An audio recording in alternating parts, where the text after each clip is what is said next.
Good morning and welcome to the City Planning Commission public meeting. Madam Secretary, let's get going.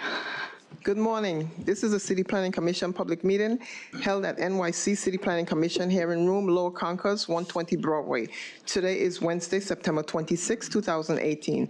As a courtesy during the proceedings, we ask that you please turn off all cell phones and beepers. All speakers should fill out a speaker's card.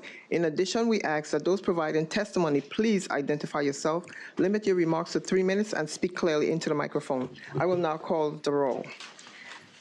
Chair Lago. Here. Vice Chairman Knuckles. Here. Commissioner Capelli. Here. Commissioner Cerullo. Here. Commissioner Delausse. Commissioner Dweck. Here. Commissioner Edie. Here. Commissioner Efron. Here. Commissioner Knight. Here. Commissioner Levin. Here. Commissioner Marin. Here. Commissioner Ortiz. Here. A quorum is present. The first item is the approval of the minutes of the regular meeting of Wednesday, September 5th, 2018. All in favor? Aye. Opposed? Minutes approved. Scheduling. On calendar numbers 1 through 5, we have resolutions for adoption scheduling Wednesday, October 17, 2018 for a public hearing to be held at NYC City Planning Commission hearing room, Lower Caucus, 120 Broadway.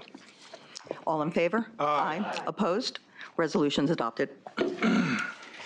The next part of the calendar is the report section on page 7. Borough of the Bronx, calendar numbers 6 through 12. Calendar number 6, CD8, C180321ZSX. Calendar number 7, N180322ZAX. Calendar number 8, N180323ZAX. Calendar number 9, N180324ZAX. Calendar number 10, N180325ZAX. Calendar number 11, N180326ZAX. Calendar number 12, N180327ZAX.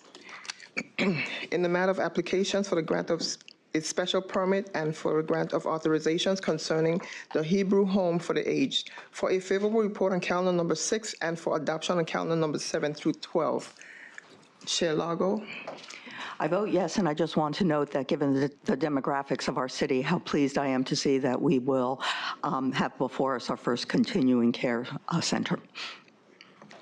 Vice Chair Knuckles. Yes. Commissioner Capelli. Yes. Commissioner Cerullo. Yes. Commissioner Dweck. Yes. Commissioner Edie. Yes. Commissioner Efron. Yes. Commissioner Knight. Yes. Commissioner Levin. I just want to compliment the community and the various stakeholders who came together in a way that really exemplifies how the public review process is supposed to work, which is that the folks out in the community get together and find a solution to their problems so that when they get to us, it's all worked out and they can tell us what a wonderful project it was. We wish we saw more projects like that. I'm very happy to vote yes. Commissioner Marin. Yes. Commissioner Ortiz. Yes. A favorable report has been adopted on calendar number 6 and calendar numbers 7 through 12 have been adopted. Borough of the Bronx, calendar number 13.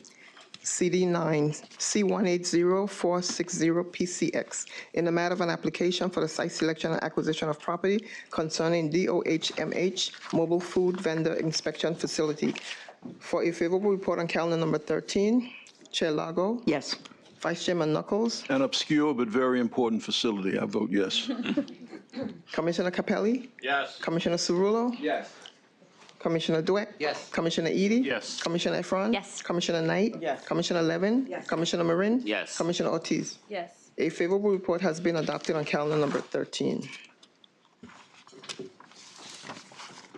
Borough of the Bronx, calendar number 14, CD10, C180346PSX, in the matter of an application for the site selection of property concerning the Bartow Avenue Animal Shelter. For a favorable report on calendar number 14. Chair Lago. For this vote, I'm going to channel our former Commissioner Ray Ann Besser as I vote yes. Vice Chairman Knuckles. I agree. Yes. Commissioner Capelli. Yes. Commissioner Cerullo. Yes. Commissioner Dweck. Yes. Commissioner Edie. Yes. Commissioner Efron. Yes. Commissioner Knight. Yes. Commissioner Levin. Yes. Commissioner Marin. Yes. Commissioner Ortiz. Yes. A favorable report has been adopted on calendar number 14. Borough of Brooklyn, calendar numbers 15 and 16. Calendar number 15, CD 12, C180186, ZMK. Calendar number 16, N180187, ZRK. In the matter of applications for zoning map and zoning text amendments concerning 3901 9th Avenue rezoning. For favorable reports on calendar numbers 15 and 16. Chair Lago? Yes. Vice Chairman Knuckles? Yes. Commissioner Capelli? Yes. Commissioner Cerullo? Yes. Commissioner Dweck? Yes. Commissioner Edie? Yes. Commissioner Efron? Yes. Commissioner Knight? Yes. Commissioner Levin? Yes. Commissioner Marin? Yes. Commissioner Ortiz? Yes. Favorable reports have been adopted on calendar numbers 15 and 16.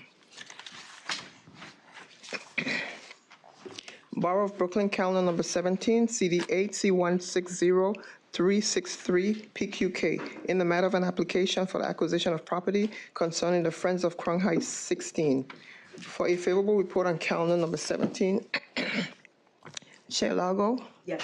Vice Chairman Knuckles, Yes. Commissioner Capelli, Yes. Commissioner Cerullo, Yes. Commissioner Dweck, Yes. Commissioner Edie, Yes. Commissioner Efron, Yes. Commissioner Knight, Yes. Commissioner Levin, Yes. Commissioner Marin, Yes. Commissioner Ortiz.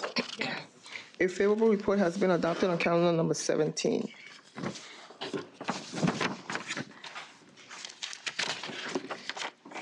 Borough of Manhattan, calendar number 18, CD5, N190044HIM, in the matter of a communication concerning the landmark designation of 550 Madison Avenue, on the adoption of calendar number 18 for referral to the City Council. Chair Lago, Yes. Vice Chair Knuckles, Yes. Commissioner Capelli, Yes. Commissioner Cerullo, Yes. Commissioner Dweck, Yes. Commissioner Edie, Yes. Commissioner Efron, Yes. Commissioner Knight, Commissioner Levin, Yes. Commissioner Marin, Yes. Commissioner Ortiz. Yes. Favorable reports. A favorable report has been adopted on calendar numbers 19 and 20. I'm sorry, calendar number 18. Excuse me. Borough of Queens, calendar numbers 19 and 20. Calendar number 19, CD1, C180085, ZMQ. Calendar number 20, N180086, ZRQ. In the matter of application for zoning map and zoning text amendments concerning the Variety Boys and Girls Club rezoning. For favorable reports on calendar numbers 19 and 20. Chair Lago, Yes. Vice Chairman Knuckles. Yes. Commissioner Capelli, Yes. Commissioner Cerullo, Yes. Commissioner Dweck, Yes. Commissioner Edie, Yes. Commissioner Efron, Yes. Commissioner Knight, Commissioner Levin, Commissioner Marin, Yes. Commissioner Ortiz. Yes. Favorable reports have been adopted on calendar numbers 20 and 19 and 20. Excuse me.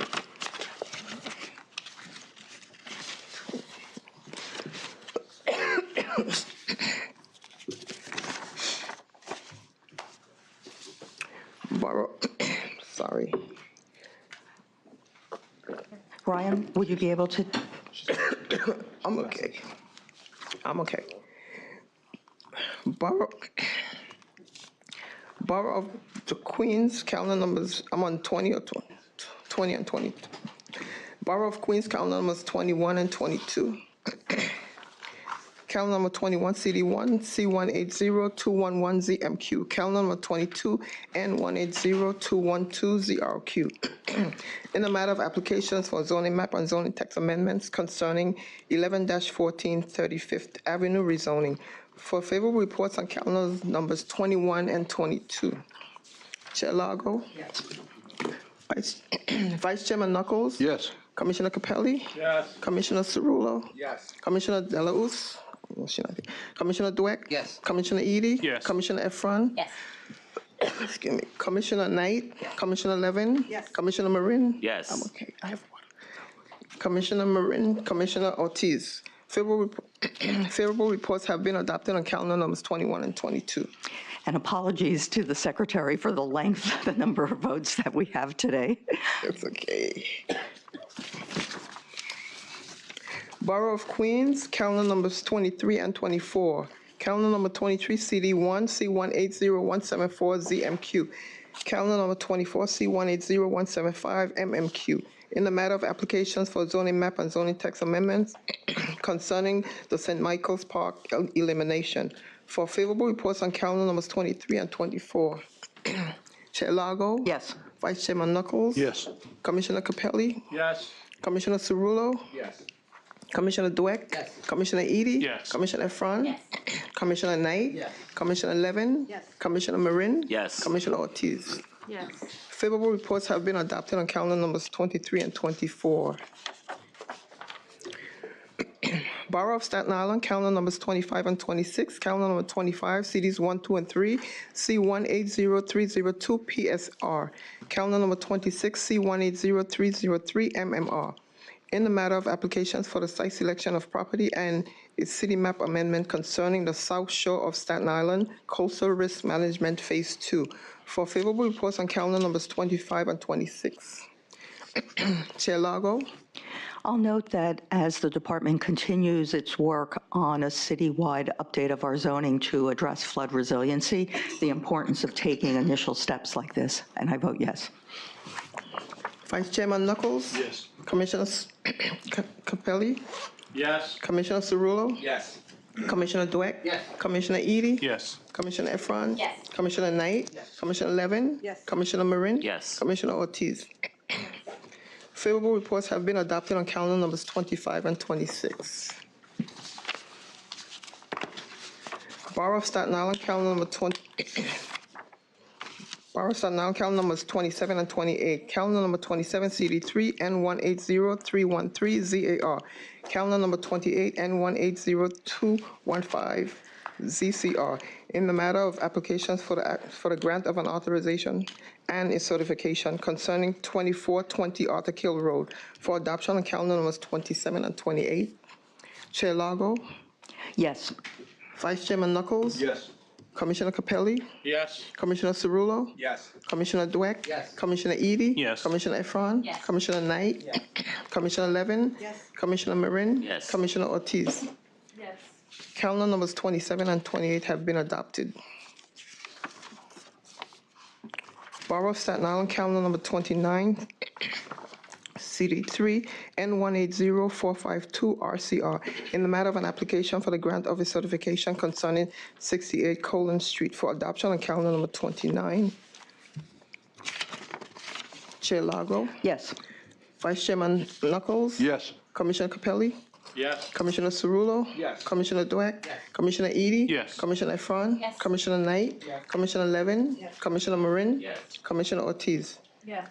Calendar number 29 has been adopted. Borough of Staten Island, calendar number 30, CD3 N180472 RCR, in the matter of an application for the grant of a certification concerning 50 Waiver Street for adoption on calendar number 30. Chair Lago. Yes. Vice Chairman Knuckles. Yes. Commissioner Cerullo. Yes. I'm sorry, Commissioner Capelli. Yes. And then Cerullo. Commissioner Cerullo. Commissioner Dweck. Yes. Commissioner Edie. Yes. Commissioner Efron. Yes. Commissioner Knight. Yes. Commissioner Levin. Yes. Commissioner Marin. Yes. Commissioner Ortiz. Yes. Calendar number 30 has been adopted. The next part of the calendar is the public hearing section on page 26. Borough of Brooklyn, calendar numbers 31 and 32.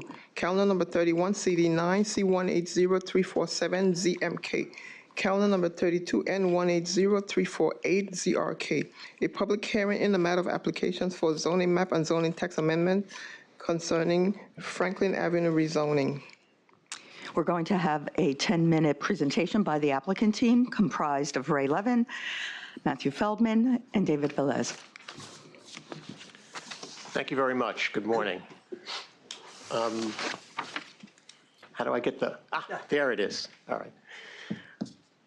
My name is Raymond Levin. I'm with the law firm of Slater and Beckerman. We're land use counsel to CP6 Crown Heights LLP, an entity created by Carmel Partners, represented here by Matthew Feldman, who's vice president.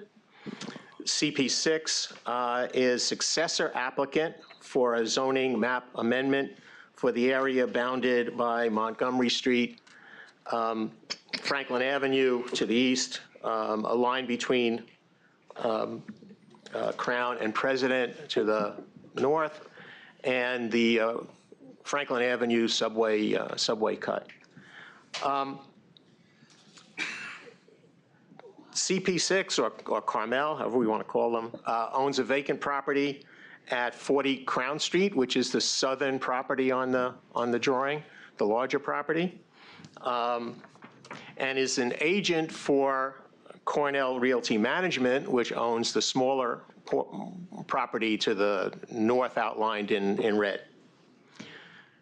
The properties are currently zoned R6A, a residential zone, which allows development of approximately 280 apartments and buildings up to 70 feet in height. Apartments developed pursuant to the as-of-right R6A regulations would not be subject to any of the city's inclusionary housing, income, leasing, or rent regulations. The proposed R8X district would allow development of an additional 240 apartments, of which, pursuant to the proposed mandatory inclusionary housing designation, 140 would be income targeted. How does this work? This thing? No. This one? No, keep going. This is it, and you just hit the forward button. That's what I'm trying. Is it not working? Doesn't seem to be working.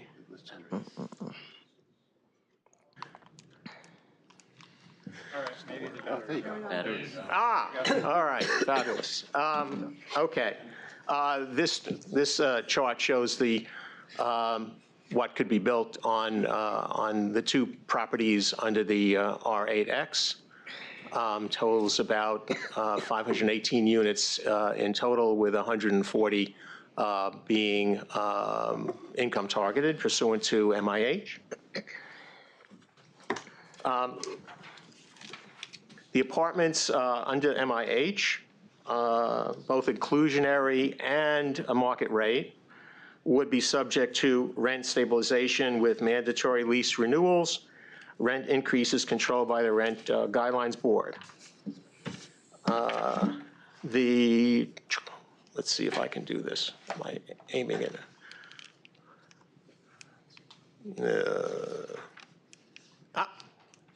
There we go. Okay. The proposed buildings are located amid the 33-story Tivoli Towers, which you can see in the middle of this slide. The 26-story Ebbets Field houses, which you can see to the lower portion of this slide. And 6-story apartment houses on Washington Avenue across from the Botanical Gardens. And to the right-hand side of this slide is Medgar Evers College and their undeveloped parking lot across the street. There's also a 12-story apartment building that's been permitted along Montgomery Street, close to the gardens. And here you can see it's the 12-story building would be in that sort of vacant lot to the south central on this image. We have reached out to our neighbors and had meetings with most.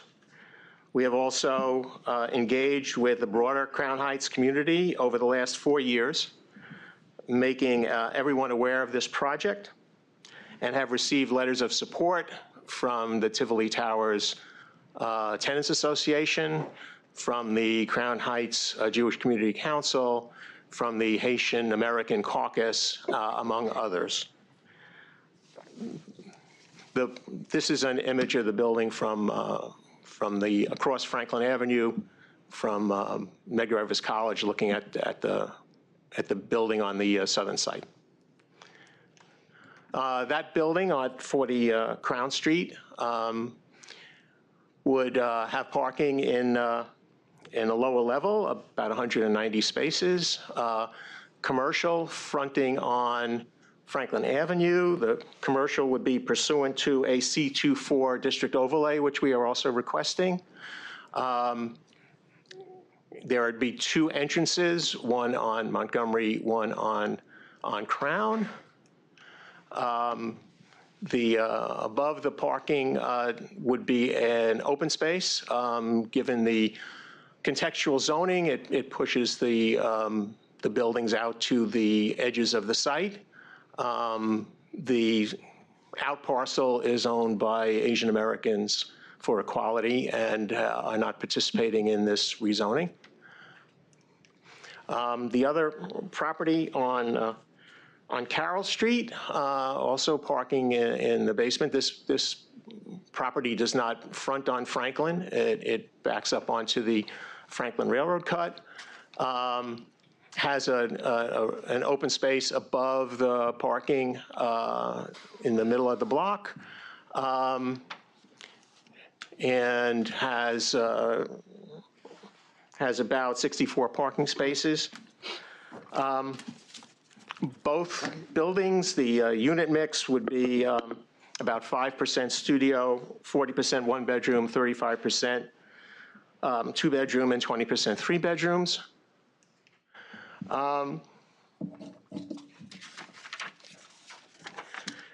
In summary, the proposed rezoning and MIH designation will allow buildings containing approximately 518 apartments, 140 of which will be income limited, and the income limits are shown on this chart. The income limits plus the monthly rents plus a distribution of the apartments at those different rents, so you can mix and match depending on your income, the size, the number of bedrooms that you need, and how many of those bedroom units are available. An environmental review was prepared by Philip Habib and Associates in accordance with the SEQRA methodology, and a negative declaration was issued by the Department of City Planning stating that no significant effects on the environment were found. Thank you, and I'll now turn it over to Matthew. Thank you. So my name is Matthew Feldman, Vice President of Carmel Partners, who's the managing member of CP6 Crown Heights LLC. In addition to the income targeted units under the mandatory inclusion area, I just wanted to stress some additional support we are committed to giving the local community.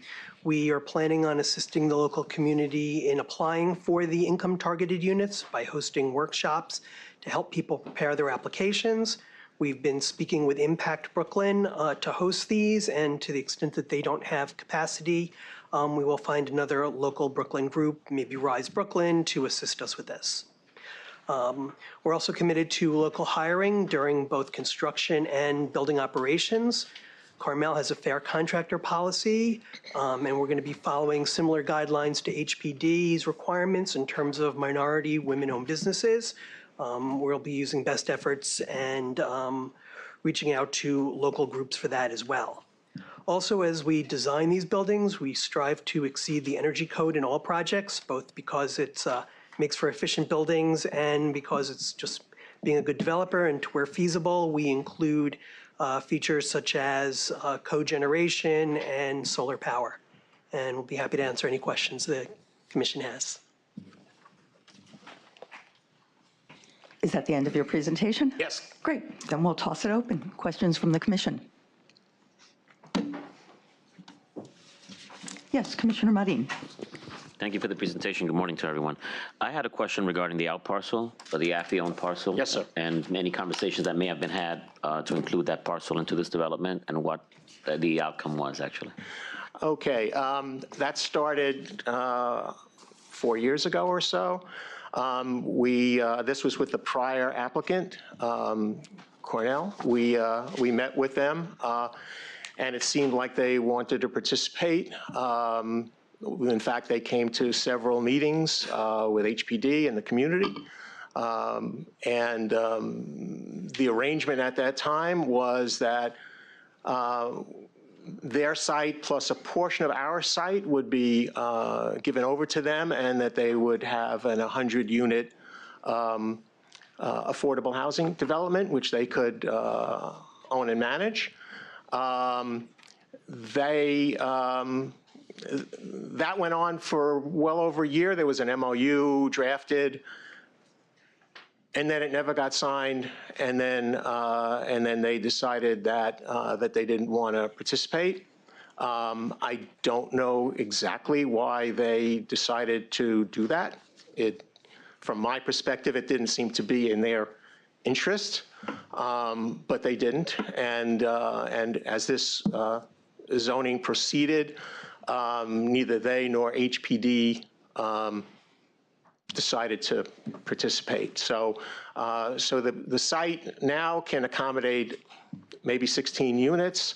The rezoning is, if it is approved, would allow much higher density, and HPD, AFI, or a successor to AFI may come back to realize and be able to build that additional density. But at this point, they're not involved. I'll let Matt answer whether there have been any more recent discussions with them.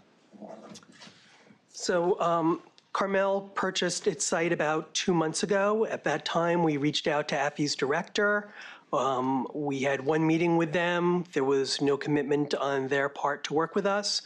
At that point, we contacted members of their board of directors to see if there was another channel to further communications, and other than a few phone calls and remarks on their part to follow up, we have been unsuccessful to get them to the table.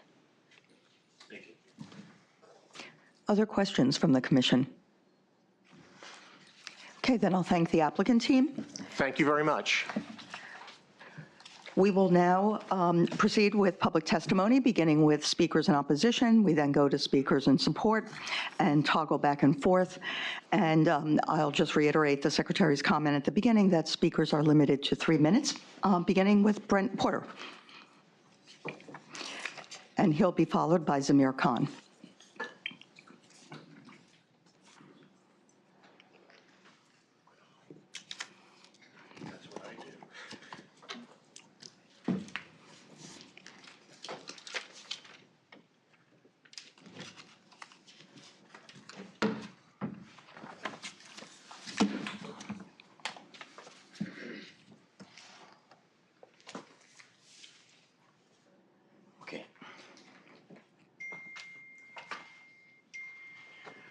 Okay, I'm Brent Porter, professor, School of Architecture at Pratt, head of the Christina Porter Memorial Lighting Lab, named after my late daughter. And this is about the 15th shadowing simulation we've done in the last decade. One of the most recent successes. And I really feel that I always take a neutral position from the School of Architecture, but the project above the Brooklyn Botanical, or the Navy Yard, was one of our more recent successes, we feel. But what we're showing you in the report is not only what we used the zoning bulk for this project, plus, as you'll see to the south, we feel once it's built that then the new zoning, the fact that people will start proposing the bigger buildings to the south. Once this gets built, and under the State Environmental Quality Review Law, the cumulative analysis of shadowing will really build up. Now, you'll see in you have this report, and I'll give this to the Secretary in a moment, but on the last page, particularly in March and December, not only will the current shadowing occur, but then what is likely to happen in the future. And we've used a number of techniques at Pratt to really project what likely would be the zoning bulk in the future. Plus, all of these contours are indicated, all the buildings that exist, plus the ones proposed. But if you look in the red bulk of these sort of block-like forms, that would be the current bulk zoning for this project under discussion. So another thing we haven't really looked at in this project yet is glare, but we don't have the window placement. We are pretty much assured there won't be huge sheets of glass. So the thing that we're concerned about is that what will happen not only now but in the future. And you'll see in your report also other months of the year. We found that the impact on the garden will be about 6 months a year, particularly in the morning. But then what happens to the neighborhood in the afternoon or throughout the year? The shadows are going to be cast on those brownstones, and we want you to see the shadowing as we have found it to be. And thank you very much. Thank you, Mr. Porter. Questions? Yes, Mr. Porter, would you mind answering questions? Thanks. Commissioner Ortiz. I'm a little bit at a disadvantage because I can't quite see the chart, but could you just, when each of these images, what season and what time of day? Okay, throughout the year, as we list and report, let me just check for sure. The one that's on here is for March, and on the backside is December. This is March. And the biggest impact is in the morning of December. Again, this is the current projects, and we are projecting the future zoning bulk. So in this, we start in January 21st, then February 21st, then March 21st, and then December 21st. Of course, the opposite, on March 21st, the opposite is September 21st, the equinoxes. February, the opposite month, et cetera. So about 6 months of the year, we feel that the impact will occur. And okay. So this, just for my clarification, the largest bulk that you show here is the projection, and the smaller ones are this project? These are the current ones, right? Yeah, okay. And this building we projected, we did not know that the building in the middle was going to get much higher. We took the bulk and filled in what we thought would be the in-between building, but now it turns out it's much higher, and it's going to project even more shadow, but that's not this project. Okay, thank you. Other questions? Yes, Commissioner Levin. Is your methodology different than the shadow analysis that's reflected in the environmental assessment statement? Quite different. We have several different programs. You'll see that what we used my assistant used the what's called Rhinoceros 3D and V-Ray programs to project the zoning. We don't know what they did exactly. But whereas we were really concentrating on the bulk, the zoning bulk, not a specific building. And when we did this, we didn't even have what their design was going to be until just like 2 weeks ago. Okay. Thank you. Other questions? Yes, Commissioner Efron. Thank you. Commissioner Levin asked my major question, but just because I can't see the detail, how long during the morning in March is that shadow projected to last? Okay. This is taken at 8 and 9 p.m. and then at 3 p.m. The 3 p.m. is to the neighbors to the east. But basically what you're seeing here is 8 and 9.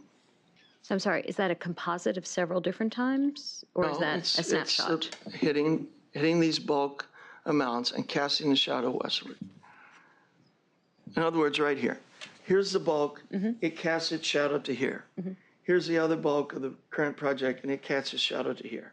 And what we think will be the future likely bulk of more high-rises will cast over the children's garden and the greenhouses, the newer greenhouses. I'm sorry, I just didn't understand. The 8 and 9 I understood, but the 3 p.m. So when the sun hits so at that 8 is o'clock, okay. We take the top of the bulk. Again, we have not taken the specific shaping of their design, but we then project that, the sun angle. We do it first as the azimuth hitting the building flat to the ground, and then the altitude above that line from each corner of the proposed bulk. Thank you. Other questions? Thank you, Mr. Porter. Our next speaker is Amir Khan.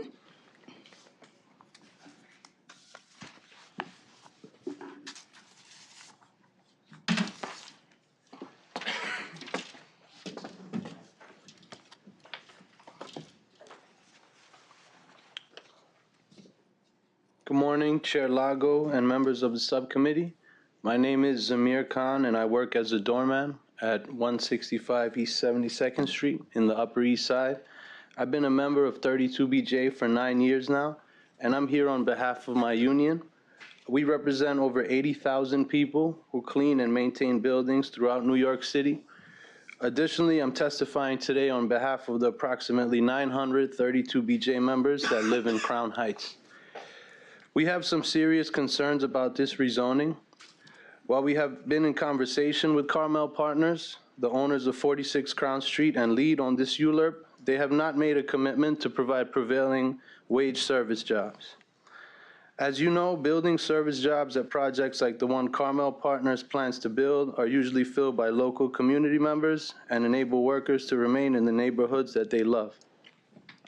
We believe that working people in Crown Heights should share in the benefits of any project that Carmel builds.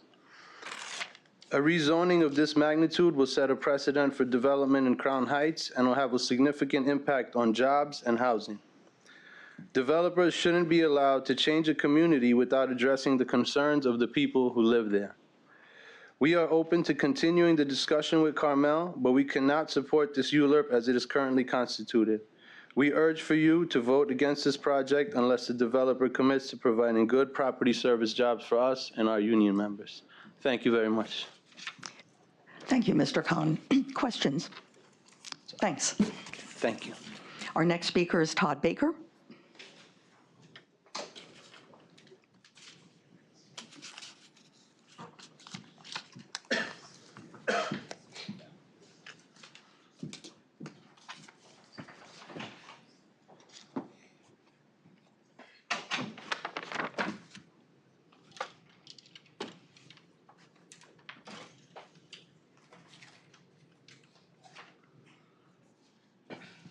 How are we doing on the visuals? Good. Okay. Thank you for having me this morning. I'm standing up to speak today because I'm appalled by the outright lies that were told in the environmental assessment form for this rezoning, and I'm here to demand that the Commission hold them accountable for these. In their original application for the rezoning of Franklin Avenue, Cornell Realty stated explicitly that, quote, in total, the proposed development will include 518 dwelling units. You heard that number again this morning. They even went on to add, though, that, quote, a projected development site has been identified within the rezoning area. Development site 3 would consist of approximately 47 units. This means that from the very start, they've stated that this rezoning could bring an additional 565 residential units to the area under consideration. However, when it was time to fill out the environmental assessment form, suddenly Cornell Realty claimed that their proposed project had less than 400 units, from 565 units all the way down to less than 400 in the stroke of a pen. By making this blatantly false claim, they have intentionally avoided the requirement of a water and sewage analysis. It's absolutely imperative that the Department of City Planning and their role as lead agency insist on a thorough, fact-based review of the potential impact of these massive developments on New York City's already grossly overutilized sewage system. None of the companies involved in these developments can claim that they're exempt from such a review because no one building has more than 400 units, because all relevant CEQA law states that we must clearly consider the, quote, cumulative impact of all proposed development in the affected area. This is exactly what they're trying to do by selling off portions of the development, but it's imperative that we hold them accountable to the total cumulative impact, as that's what the environmental law states. New York is already out of compliance with the Clean Water Act, and all further development exacerbates this issue. In the city, we have raw sewage pouring into our waterways and even into our basements during heavy rain. The Owl's Head wastewater treatment plant, the plant that would serve these buildings, already serves over 750,000 people, and all of them would be affected by this additional strain. Cornell Realty is counting on the fact that no one will perform the due diligence required to protect our city's water, its plants, or its people, and that's exactly what I'm here today to call on you to do. Thank you for your time. Thank you, Mr. Baker. Questions for Mr. Baker? Thank you. Our next speaker is Maxine Barnes.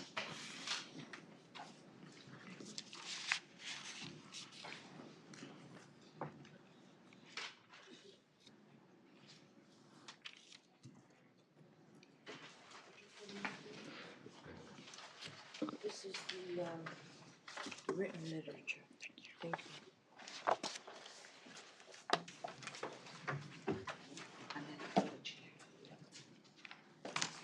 If to turn it so the commission can see it. Turn it so the commission. Could we rotate it a little? Thank you. Good morning, Commission. My name is Maxine Barnes, and I'm a longtime resident, community resident. I've lived in the area almost 40 years. I'm a member of FLAC, Flower Lovers Advocating for Community, and I'm also a member of Movement to Protect the People. To the Commission, good morning again. In 1991, the Department of City Planning, also known as DCP, stated, and I quote, "The Department of City Planning undertook a study of the Washington Avenue area to propose a rezoning that would ensure continuous, unobstructed sunlight for the Botanic Garden and the new greenhouses. Thus, by their own words, the height limits were placed to protect the garden." The diagram shows A, B, and C. You have to speak into the mic. I'm sorry, could you continue speaking into the microphone, please? okay, Because sorry. the proceedings are being simulcast. So in the exhibit, the italicized area, A, B, and C, by the City Department DCP, they put a height restrictions for 6 to 7 stories, R6A, and we can prove that by documentations and records of the DCP. Cornell Realty lied in their presentation when they stated that DCP had not conducted a shadow study when they made the decision to put these height limits from 6 to 7. They did, and as the records show, the 3 development areas, A, B, and C, will become part of a R6A. These are the original quotes from DCP, thus ensuring that future residential development on these sites will be contextual. The developer seeking to take advantage of park views is encouraged by the existing zoning to construct 13 stories. They were very concerned moving forward that even 13 stories would be very detrimental to our parks and produce shadows. This is DCP, and I'm quoting from your own original quotes and documents. And so, again, Cornell Realtor, they lied and said that a study was not done. In the statements and records of DCP, it says an extensive, and I quote, I'm quoting from DCP, it says, quote, "An extensive shadow study was performed to ascertain the effect of any development on the identified potential development sites which would have particularly the greenhouses and the new conservatories. Under the existing zoning, it was found as of right, R8, the new building, which was rezoned to 8A. They want to go 8XA, which would cause 7.5 more stories. Goes on to say that these conservatories in the Botanic Gardens would vary from 3 to 4 additional hours a day. Thank you, Ms. Barnes. At this point, we'll turn to... Can I conclude? No, thank you. We will have your written testimony, and again, each speaker is limited to 3 minutes. Yes, Commissioner Ortiz. Thank you. Any questions? You know, a lot has been made of the impact on the Brooklyn Botanical Gardens. Do you know if they're here to speak today, or if you I would hope. I'm begging that the commission will. We are asking you, and we are certainly asking you to. We are counting on you, actually, the 900,000 plus visitors to the Brooklyn Botanical Gardens, the 6,000 signatures that we secured, the community, and ideally Medford and the Board of Directors at the Botanical Gardens. They have stated that they want to protect the gardens as well. Other questions for Ms. Barnes? Thank you for your testimony. Thank you. Our next speaker is Julia Bryant.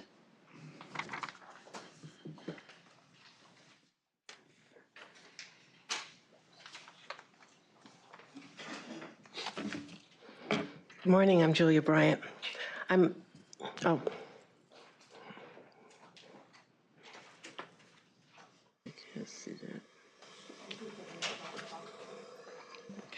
you see it? Good morning, I'm Julia Bryant. I'm the proud member of the Brooklyn Botanical Garden, which I have visited for over 30 years. On May 18th, an email was sent to the Brooklyn Botanical Garden 18,000 members from the Brooklyn Botanical Gardens president, Scott Medberry. Allow me to read excerpts. Dear members, I'm writing today to inform you that very tall buildings are being proposed for several locations on Franklin Avenue near Brooklyn Botanical Garden. The garden takes very serious any potential development that would threaten BBG's living collections and the many educational programs that depend upon them. In order for the buildings of this scale to be approved, the city must allow a substantial rezoning of the property. BBG is strongly advocating to maintain the site's current zoning, which now caps building heights at 6 to 8 stories, which was put in place in part to protect the garden's conservatories from building shadows. Sincerely, Scott Medberry, BBG president. In the email, Mr. Medberry states that the Brooklyn Botanical Gardens position is they are adverse to any change in the zoning of the Franklin Avenue area. Could it be that they're fearful to speak out? Would it have impact on their city funding? Has the city frightened them from speaking out? And as a member of the garden, I'm here to state for the record that this email sent to 18,000 Brooklyn Botanical Garden members is evidence that the garden is opposed to any rezoning, and the garden appears to be unable to speak up for itself. Thank you. Thank you, Ms. Bryant. Any questions? Thanks. We will now turn to speakers in support, beginning with Samuel Pierre.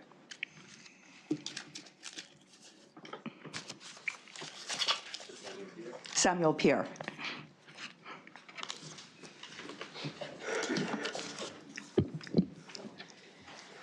Thank you. Good morning, Chair Lago and fellow commissioners. My name is Samuel Pierre. I'm the executive director of the Haitian American Caucus. We are a community development nonprofit organization similar to the National Urban League or the NAACP. And I'm here to speak on support of the project because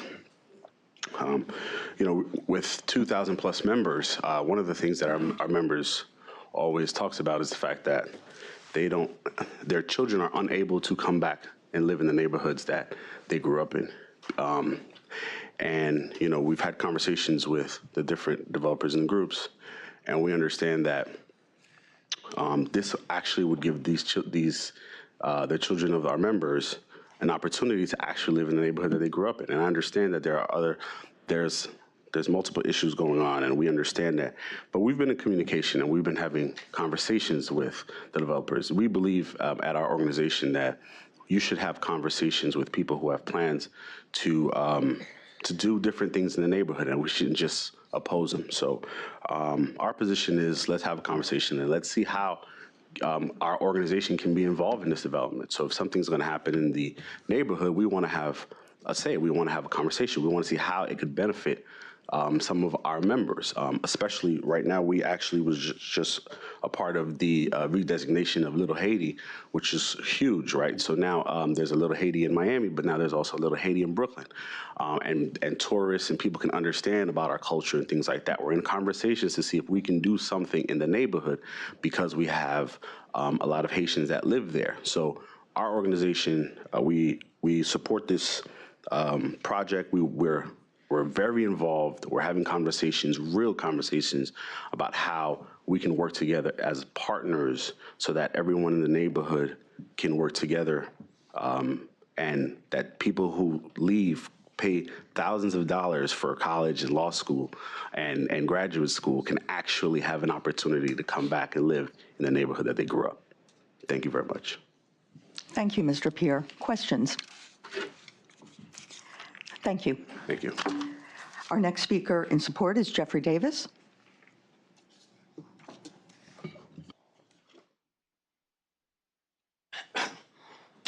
Good morning. Good morning, everyone. All right, a resident of Crown Heights for 50 years. a community activist for 25 years, a victim of violence for 15 years, for my brother, Councilman James E. Davis, and a district leader, elected representative supporting the Democratic Party for 4 years. This community is in dire straits of housing. A lot of shelters have popped up around the surrounding area on Bergen Street, on Crown Street. Different shelters have popped up. The middle class or the lower middle class are living in shelters. Working people are living in shelters. We need housing. We need housing. There's 500 apartments coming up. 100 or so are affordable, where people can actually have a place to live. So I'm here in support of it because people need housing. Right down the block is a shelter. We're in talks to to transition the people in the shelter, working people, not some folks are working, a lot of folks are working, to transition people from the shelter to some of these apartments. So I'm speaking with the developers and whomever I can to get people some housing, to get a place to live. I'm invested in the Brooklyn Botanical Gardens. Inside the garden is the James E. Davis Scarlet Oak Tree of Peace. We work very closely with the garden. It's a beautiful place, serenity, wonderful, wonderful. The parks are wonderful. Folks need housing as well. And that's extremely important. People need a place to live, to get their life back, to get to everything. Everything that was lost from them, their dignity, their pride, to raise a family, to get their legacies going in the proper direction. So this particular project allows that. With 100 affordable housing that working folks like you and I can have a place, a decent place to live. And I just wanted to mention that, and please take that in consideration. Thank you very much. God bless you. Thank you. Questions for Mr. Davis? Thank you for your testimony. Somebody asks a question, every time. Thank you so much. Thanks. All right. We will now continue with the speakers in opposition, beginning with Julio Salcedo.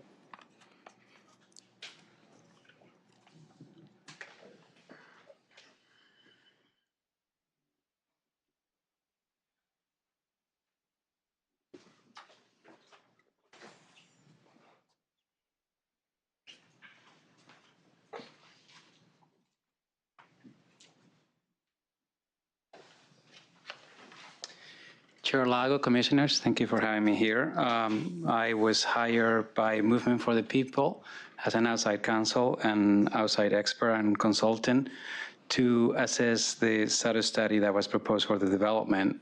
There's an affidavit that I produced, which I think would be in the hands of all the commissioners and the chair, so I don't have to expand on it.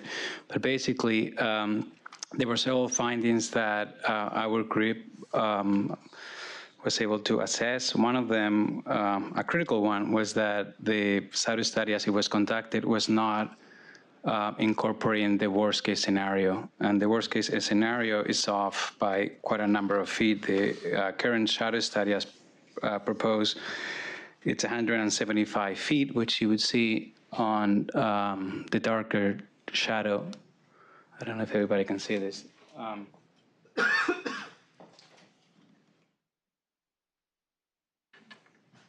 That's the current shadow study as is being proposed at 175 feet. We uncovered worst case scenario, which would incorporate the bulkheads, which are pretty substantial. That's where the elevators go. That's where mechanical systems go. That's where water towers go. All buildings have bulkheads. All buildings have substantial bulkheads. You just have to look outside. And the fresh program allowance, which is conceivable that the developers would try to go after a fresh product allowance, which is a great thing for the community, it's another 15 feet. So that brings the bulk of the building to 235 feet. So 235 feet push the shadow analysis on the red profile that we have indicated. The way that the environmental impact produces this assessment is already kind of biased and kind of limited. You're not supposed to look at shadows on the first hour of sunrise or sunset.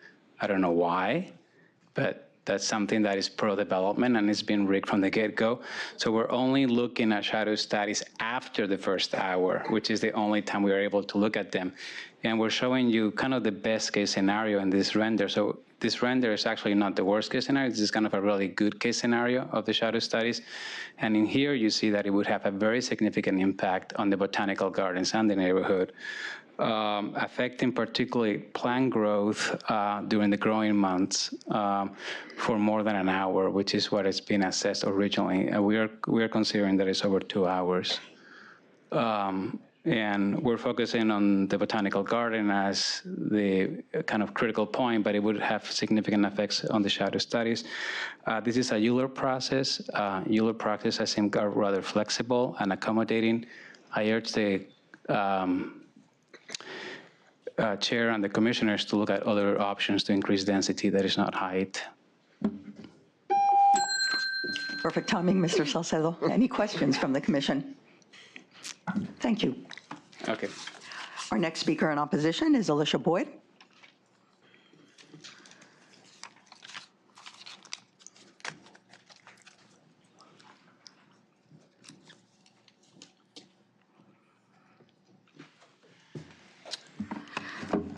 Good morning. My name is Alicia Boyd. I represent MTOP, the Movement to Protect the People, FLAC, Flower Lovers Against Corruption, and BAN, the Brooklyn Anti-Gentrification Network.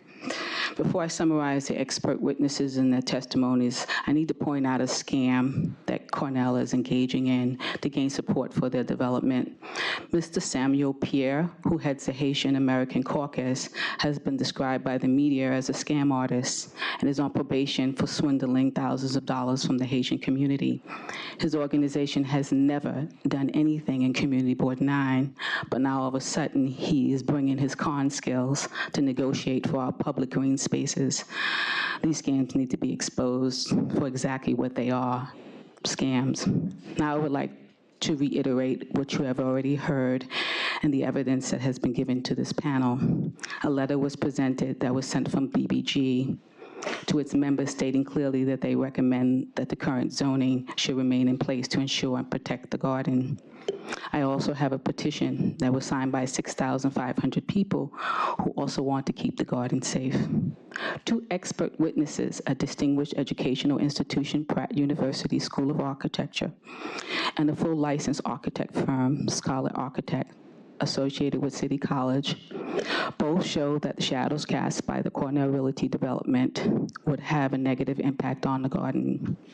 It was demonstrated that Cornell Realty did not conduct their shadow study in accordance with the City of New York's SECRA manual and simply failed to include the bulkheads and the fresh program that will add additional heights that create shadows. It was shown that Cornell Realty lied on their EAS statement and thus did not perform the required water and sewer analysis. You have in your possession the previous rezoning that was approved by this very same commission and sponsored by the Department of City Planning, placing the existing height limits to ensure that BBG would be protected from tall buildings. Nothing has changed about the air, earth, sky, and physics that would assume that your own findings in 1991 were not true today. So because it is clear that buildings that are over 13 stories will be harmful, in your own expert opinion, that at least an environmental assessment statement is done correctly and lawfully to ensure that everything within the power of the city was done to protect this public green space.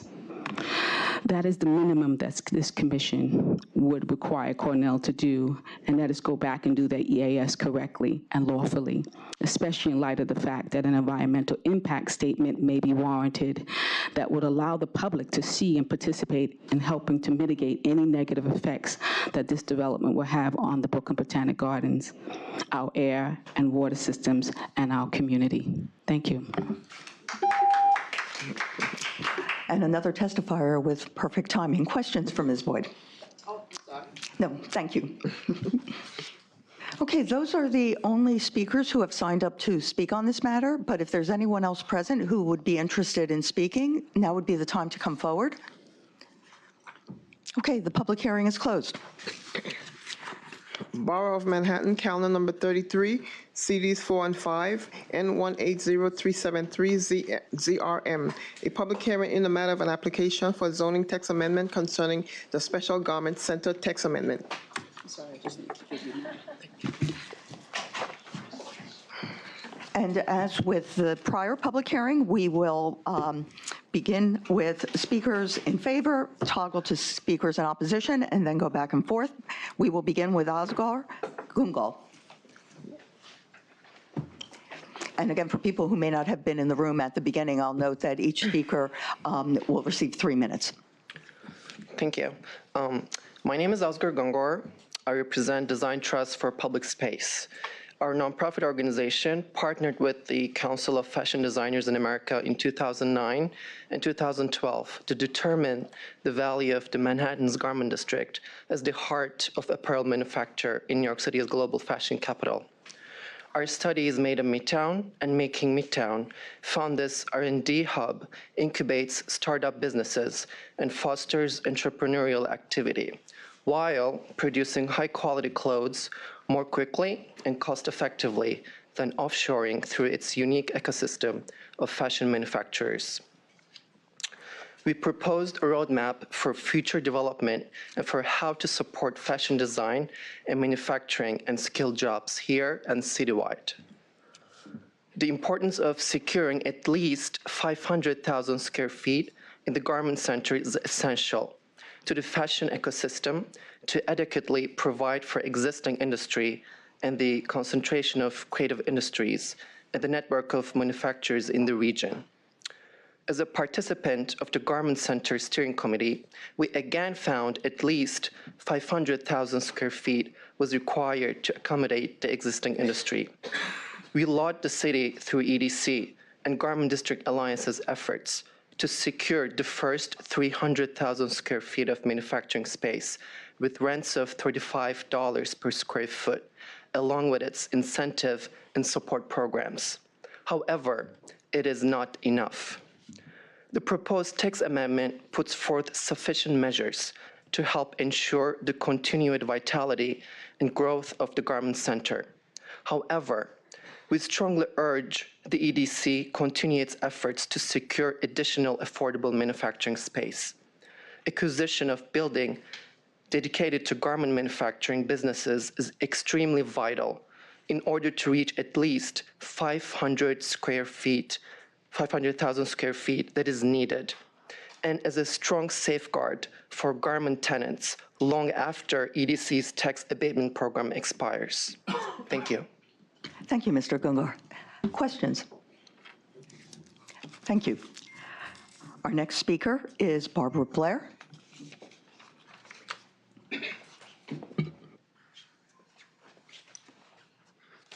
Good morning, Madam Chair, Vice Chair, and Commissioners. My name is Barbara Blair.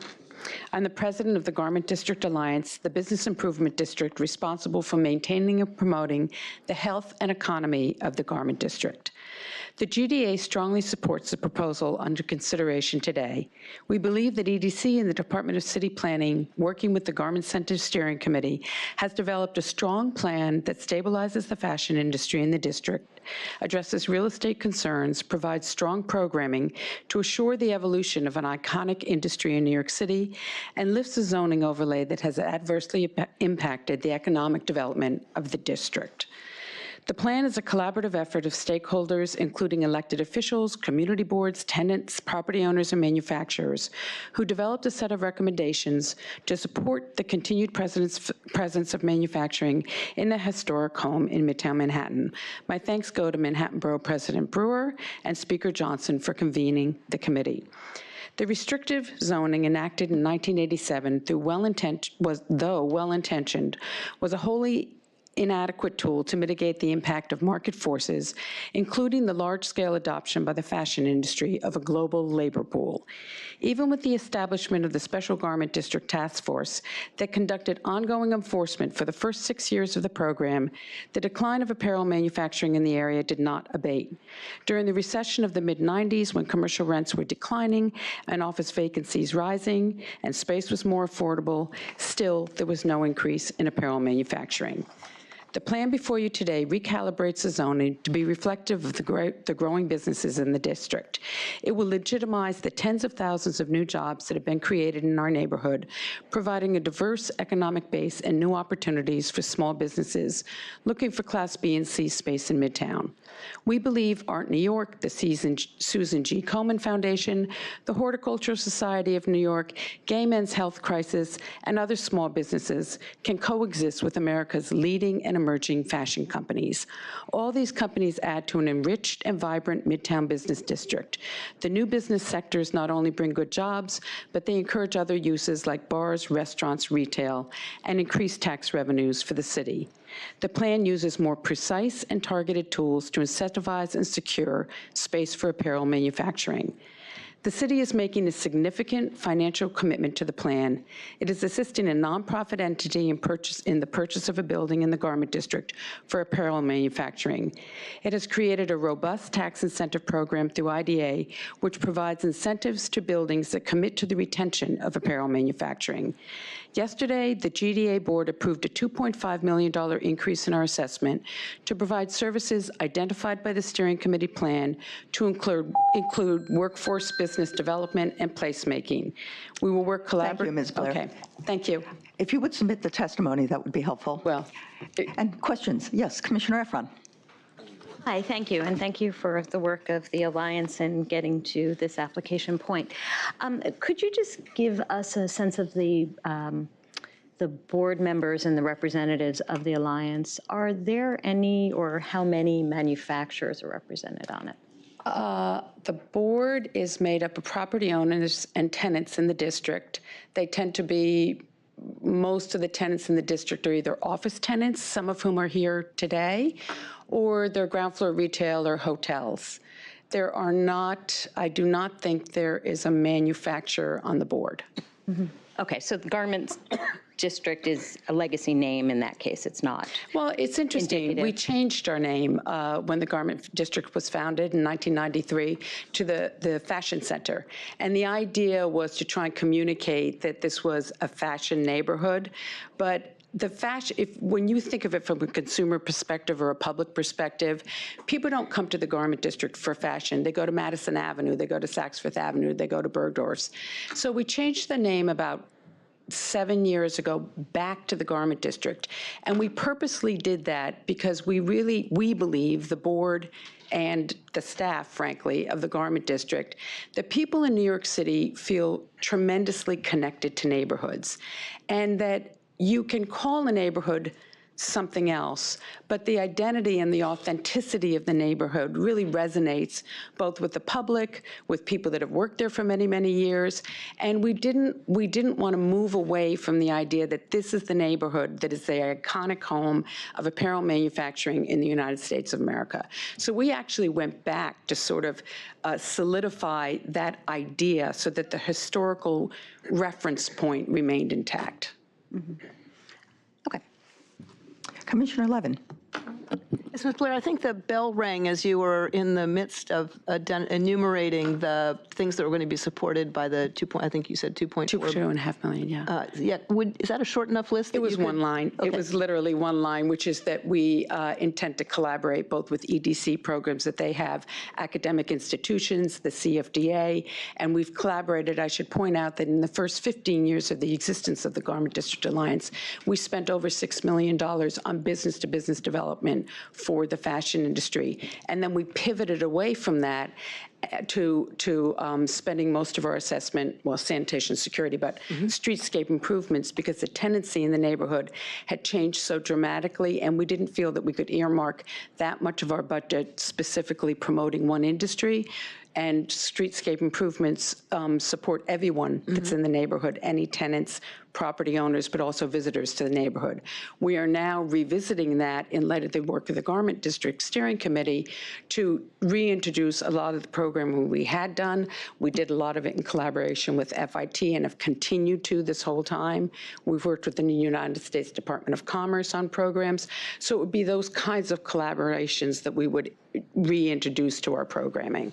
And would those then be limited to the physical neighborhood of the garment district, or is this more, I mean, I So a lot remember. of this is workforce development and business development, but it would also include placemaking and streetscape improvements in the Okay, neighborhood. because I think in an earlier version of this plan, we heard some discussion of having GDA funds made available to support apparel industry in other parts of the city. That is correct. Yeah, the original EDC plan proposed that the Garment District Alliance, if there were an apparel manufacturer in the Garment District that opted to move to a site in Brooklyn, the Brooklyn Army Terminal, that we, in order that they not go out of business, that we pay for relocation business disruption.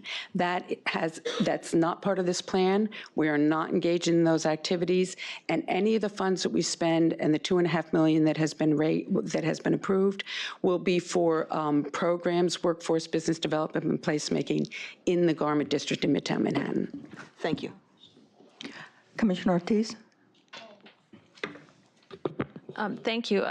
Commissioner Efron raised an issue that sort of got me thinking, who are the representatives of the apparel manufacturing community? What voice do they have? You've been part of this process, and we appreciate the perspective that you bring, but, where is their perspective on this, and can you speak to who's representing that particular subsect of? Well, you'll hear from many of those representatives in a few moments. They participated on the steering committee. Many of these people I know going very, very far back, 10 and 20 years.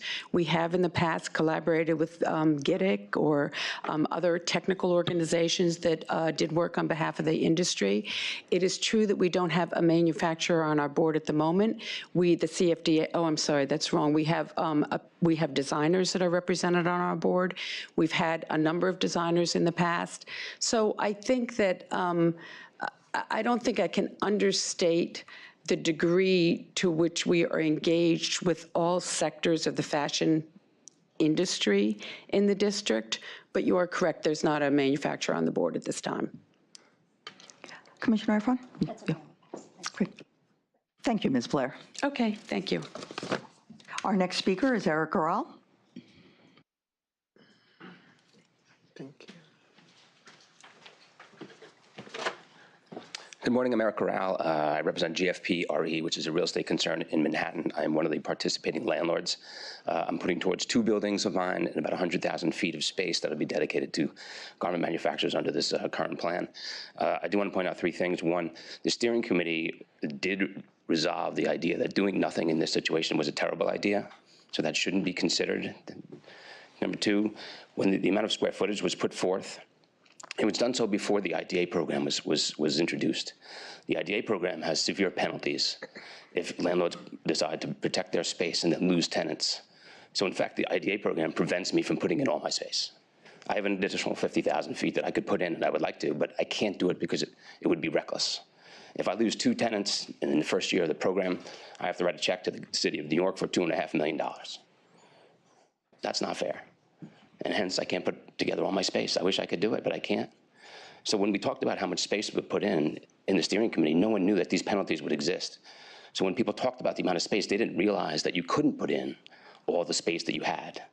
So it's unfair to hold us to that standard. We didn't know that this was going to exist. No one had any experience with the IDA. And in fact, when we talked about the amount of footage, the IDA hadn't even been introduced as a program to all of us. And then the last thing is we'd like to get more space. I think everyone here would like to get more space protected. And what's preventing us from doing it is we've lost sort of the credibility with the other landlords. Twice before we've had people, Commissioner Burton, Carl Weisbrod, say that we're going to change this law. At that time, we were able to get a lot of landlords in the room to listen to us about what we were going to do going forward and how we're going to basically work together. Now we can't get those people in the room because they've heard it all before. They heard us say what's going to happen and it didn't happen. They heard us say again it's going to happen and it didn't happen. I can't get them on the phone, right? If we go forth with this program, I can call them up and say, hey, I'm in the program and this is how it works. This is how the IDA works. This is how the lease works. This is how the tax program works. If I can tell them how it's working, right, then I have a reason, and they have a reason to listen to me. But if I have to tell them we just delayed and we couldn't happen anymore, I really can't help anymore and get any more space, and I think EDC is in the same boat. Please give me that tool. Let me call the people and tell them how it works and how it works well, right? then we could possibly get more space and we can sort of overcome some of the deficits we have today. And that's it. Yes, Commissioner Efron. Thank you for being here. Thank you for maintaining space available for garment manufacturing and for living up to the historic name of the Garment Center. Could you give us, as a landlord who operates all over Manhattan, and specifically in that neighborhood, the rent differential between other than through the IDA program, a manufacturer in that area versus an office tenant? Okay, so when you say area, I assume you mean just the protected area, not the avenue buildings, right? Okay, Well, so just the side streets. Yes. Because those are the buildings that are basically in play, exactly. right? Okay. So, because some statistics will include the avenue buildings, so you need to remove those from the statistical analysis. Okay. So on the side street buildings, the rents, depending on the spaces, are probably, there's maybe a $10 difference. Okay. But, the program put forth basically talks about a $35 rent. None of my tenants pay that high. All my tenants pay less than that. And the other thing about it is it takes substantial, dollars to improve spaces for office tenants. So the way to really analyze it is on the net effective rent. And the net effective rents are sort of close. At the end of the day, they're really sort of close. So for me, it's not necessarily a financial thing. I've been doing this all along anyway. And again, my tenants pay less than that. My plan going forward is I'm just going to extend the leases at the current rents to 15 years and hope everyone makes it. Great. It's incredibly helpful information. Okay. Other questions? Thank you, Mr. Garrell. Thank you. Our next speaker is Borough President Gail Brewer, and I'll note that we always extend to elected officials the courtesy that they may testify for as long as they want. Thank you very much. I think we have not enough copies, but we'll get them to you. I'm sorry about that. So good morning. I am Gail Brewer, Manhattan Borough President, and I'm here to make a statement in support of our plan for preserving a significant core of garment manufacturing in the garment center, as I think you know. The application for a zoning text amendment to the Special Garment Center District, which is before you today, is a component of our plan. However, as I think rock star Eric Gorel stated, the success of the plan depends on the success of all of the components, including the purchase of a building for permanent manufacturing use and an IDA tax abatement program. We know fashion is New York's most iconic and historic industry. We've all known that it has been at the center of Manhattan's garment center, and it is vital. So in May 2017, the Department of City Planning, along with the Economic Development Corporation, proposed to lift the manufacturing preservation requirements of the Special Garment Center District to allow the development of more office space in the area. In exchange, the city offered to cover some of the moving costs for garment manufacturers to relocate to Sunset Park in Brooklyn, where some garment manufacturers are currently located. It is no secret that I was appalled at this plan. I think I used a lot of four-letter words. The garment manufacturing industry provides good jobs to skilled workers who are vital to the industry. My office spoke to hundreds of these garment workers as well as garment businesses in an effort to better understand the situation in the center. What became clear is that the core of the fashion industry should remain in the garment center in order to preserve the ecosystem of garment businesses. Without that ecosystem, the New York fashion industry is at risk. My office then got to work securing the future of the garment center. In the summer of 2017, Council Speaker Corey Johnson and I formed the Garment Center Steering Committee, which, as you know, includes elected officials, Community Boards 4 and 5, EDC, and representatives of manufacturers, unions, and real estate. For months, the steering committee debated the issues pertaining to the garment center in order to provide recommendations for a more comprehensive proposal that would allow for new office development while also protecting the valuable ecosystem of garment manufacturing businesses in the garment center. We have come a long way since the city's initial proposal. I am pleased to see that this application and the critical package of incentives that come with it will help achieve that goal. I cannot stress enough how important these EDC commitments are. First, they ensure that affordable manufacturing space will be preserved in the garment center by committing $20 million in city funding toward the acquisition of a garment manufacturing building.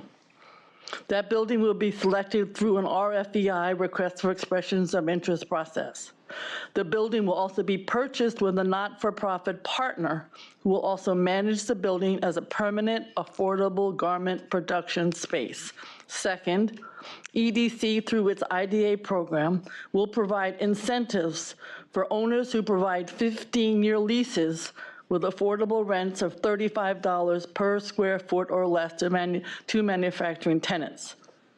These landlords will be able to access property tax benefits in the amount of $1 per square foot for every 25,000 square feet of manufacturing that are preserved. Together, the building acquisition and the IDA program will provide stability to the garment companies, we hope, that have more recently had to deal with the uncertainty that comes with escalating rents and evictions, so landlords can illegally convert their spaces. Without these two commitments, the future of the Garment Center would be greatly at risk. Already, my office has heard, and I'm sure you have too, of firms having difficulty renewing their leases, and many of them face rising rents. But as great as these programs are, they will not be effective without participation from the area's landlords.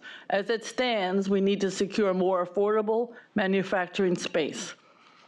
I strongly urge and encourage EDC and the owners to work together to ensure that the fashion industry, which you know brings vitality and economic activity, so that they can all stay in the Garment Center, they need to work together.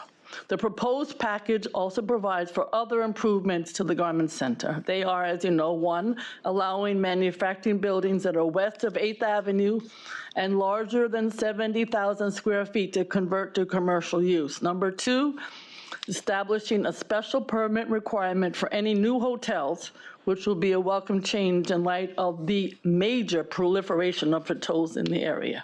Number three, requiring street walls throughout the entire special district. Number four, standardizing the signage requirements throughout the entire district. And number five, prohibiting use group 18 in areas that are zoned M16.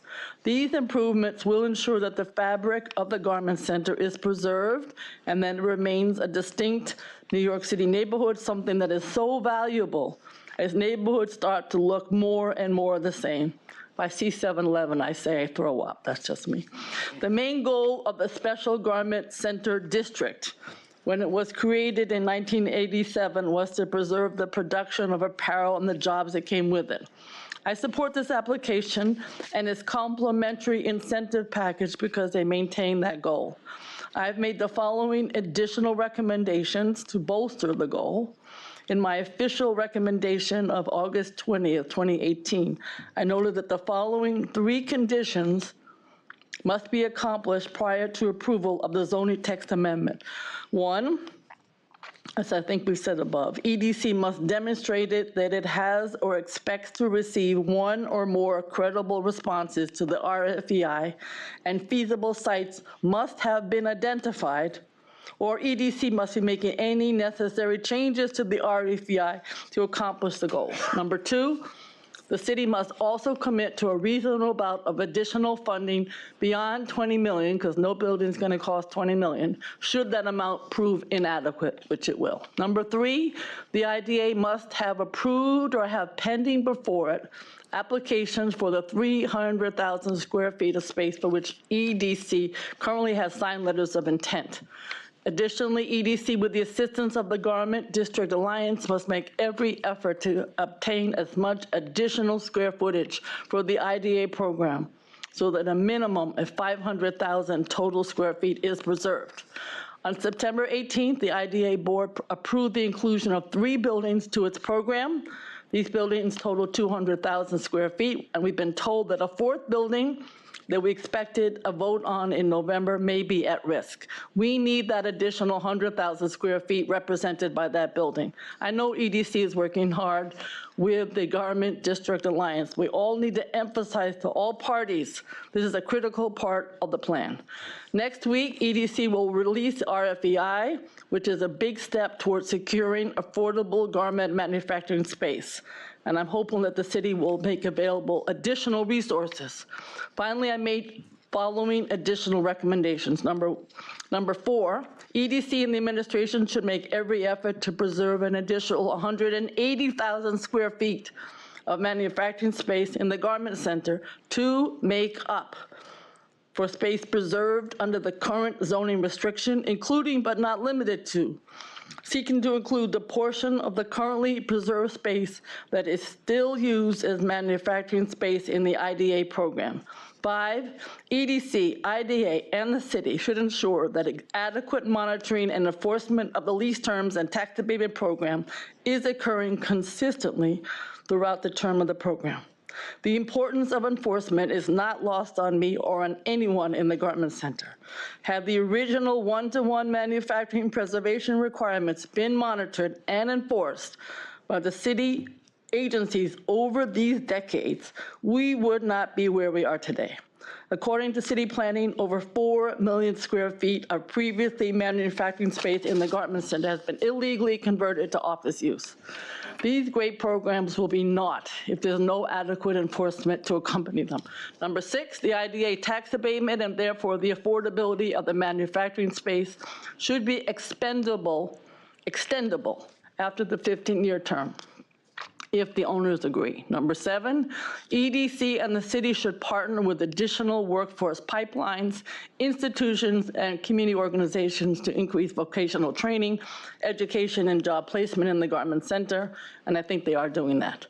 Number 8, EDC should file an ATEX to grandfather 2 sites containing partially demolished buildings which are erroneously granted demolition permits by DOB from the SGCD hotel special permit requirement and allow residential use below commercial use at these sites in cases where the owner is providing permanently affordable housing. This ATEX should address other issues raised by the community boards, including illuminated signage, mid-block plazas, and refined special permit findings. Number 9, the final one, Landmarks Preservation Commission should begin the process of landmark designation by calendaring the following properties as recommended by Board 4, 300 West 38th Street, the Manhattan Opera House, the New Yorker Hotel, and the Sloan House Y. The Community Board has also requested that LPC consider the former New York Edison Company building at 308-312 West 36th Street, the former Barber Dormitory at 330 West 36th Street, and the Webster Apartments at 419 West 34th Street. This has been a thorough process, and it involved extensive engagement and input for stakeholders. We have arrived at a proposal that lists the old zoning requirements while addressing the needs of the garment industry. Not an easy process. If the EDC programs that are part of the proposal successfully preserve enough manufacturing space, we'll need more than what we have so far.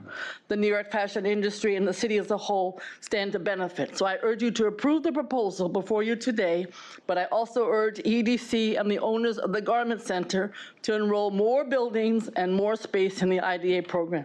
Thank you for giving me the opportunity to testify on something I care about so much. Thanks a lot. And thank you for the partnership in getting us to this point. I certainly and the department look forward to continued partnership in other areas of your borough. Thank you very much. Yes, Commissioner Capelli. Hi, Hi, nice Alan. to see you. Nice to see you. You had said that you're going to need more than $20 million to get that building? Yes. How much? Who knows? Some said 60. It's not clear. We're working with some banks. We're working with the unions. We're working with city agencies. And I want to give Speaker Corey Johnson a lot of credit because he's the one who said and convinced the mayor to put in the 20. So it's still an ongoing negotiation, but we need a building, and I think the money will follow. Thank you. Thank you for your work. All right. Thank you very much. Other questions? Thank you. Thank you. Our next speaker will be Ginny Louloudis.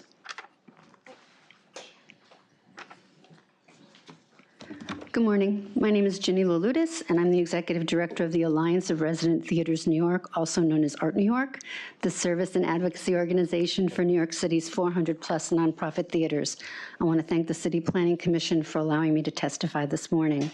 Founded in 1972, Art New York has earned a reputation as a leader in providing progressive services to our members, from shared office, rehearsal, and performance space to the nation's only revolving loan fund for real estate, to technical assistance programs for emerging theaters, which have made our organization an expert on the needs of New York City's nonprofit community. Art New York supports the initiatives set forth by the Mayor's Office of City Planning and the Office of Economic Development to remove the preservation restrictions in the garment district and replace it with programs to directly help garment manufacturers. Like New York City's garment manufacturers, New York City's nonprofit theaters have struggled for years to find affordable office, rehearsal, and performance space. The off-Broadway movement, which had its origins in the East and West Village, has traveled to Soho, Hell's Kitchen, the Lower East Side, Tribeca, and now Brooklyn and Queens. Those of us who are fortunate found homes in the garment district in the late 1990s. In 2001, Art New York signed a 20-year lease with rock star Eric Arel to transform 36,000 square feet of space at 520 8th Avenue into 20 offices for our member companies, as well as 7 rehearsal studios. The neighborhood was quite different than it is today. Side streets were dark, and some parts of 8th Avenue were safer than others. Despite these small inconveniences, we loved the area, which was not only adjacent to Broadway, but blocks away from Penn Station and Port Authority, as well as dozens of subway lines. We quickly attracted 20 companies to rent offices from us, and our rehearsal studios have done a brisk business. Over the years, other arts organizations have joined us, the administrative offices of the Roundabout Theater Company, and in our own building, dozens of nonprofits, including Theater Communications Group and the Theater Development Fund. We even have performance spaces, such as the Barrow Group and the Chain Theater. All of us have come to love the Garment District as our home. We also believe that the Garment District should maintain a presence in the neighborhood. The fashion industry is a key employer in the area, not to mention one of the unique industries that make New York City the Big Apple. By providing financial incentives to landlords to maintain garment manufacturing in their building, the Garment District Alliance, the Office of City Planning, and the Economic Development Office have made a commitment to ensuring that manufacturers can afford work. As a nonprofit theater professional, I know firsthand what it's like to see an affordable office space. Hundreds of my members worry that when their leases from their offices expire, they will be forced to move due to rising rents. Please support these incentives and help ensure the future of the garment industry in New York City. Thank you. Thank you. And on a personal note, I have to express how much I've enjoyed going to many a non-staged reading in your spaces there. Oh, that's wonderful. Thank you. Yes, Commissioner Efron. Thank you, and thank you for your work. So one argument I've heard for keeping manufacturing in the theater district, in the garment district, is the theater world and its access to both costumes and everything from zippers to fabric to curtains for stages, which Absolutely. I gather is a big business in New York too. Can you speak to that? Is that a concern of your membership of losing those? To be perfectly honest with you, our members range from very large theaters to tiny theaters. So for most of our members, they can't even afford to have curtains. But those who can, like the Roundabout Theater and Lincoln Center and the Public Theater, absolutely would love to be able to have access to those resources right in the city. Absolutely. Okay. Other questions? Thank you. We'll now turn to speakers in opposition. Wally Rubin.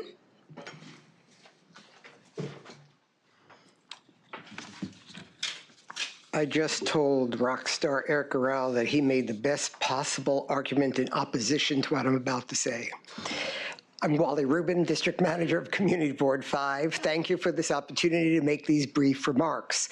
We thank EDC and DCP for listening to the Garment District Steering Committee, and we especially thank Borough President Gail Brewer and Speaker Corey Johnson for all their efforts on our behalf.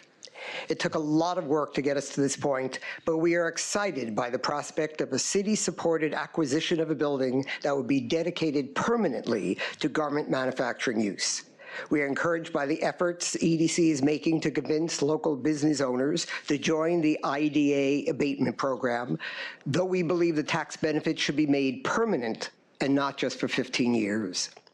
But as the ULURP train has left the station and heads toward approval of a zoning change for the Special Garment Center District, we are concerned that the IDA program is a long way from signing up the minimum 500,000 square feet of garment-related space that the steering committee thought was necessary to preserve the ecosystem of the garment industry in the garment district. And it is likely, if not absolutely certain, that there will be no acquisition of a building permanently dedicated to garment industry use by the time the rezoning passes at the City Council. These factors deeply concern us, as this ULURP process is our last, best opportunity to ensure progress toward both these goals. We acknowledge that change is inevitable in the district, but that makes it all the more urgent, we believe, to make certain that before the rezoning takes effect, at the very least, 500,000 square feet of space is permanently preserved, either through acquisition or tax abatement, and that this vital, creative industry can keep its historic and rightful place in our district. Thank you. Thank you, Mr. Rubin. Questions? Yes, Vice Chair Knuckles. So you seem to be placing a precondition on, the precondition being the acquisition of 500,000 square feet of space before this would be implemented? Correct. You think that's practical? For us, that's the heart and soul of this effort. We want to keep the industry in the district. And without having that 500,000 square feet, the steering committee determined that that is not going to happen. So that's at the very heart of what we think should be happening here. Thank you. Other questions? Thank you, Mr. Rubin. Thank you. We'll now resume with speakers in support, beginning with Steve Boxer.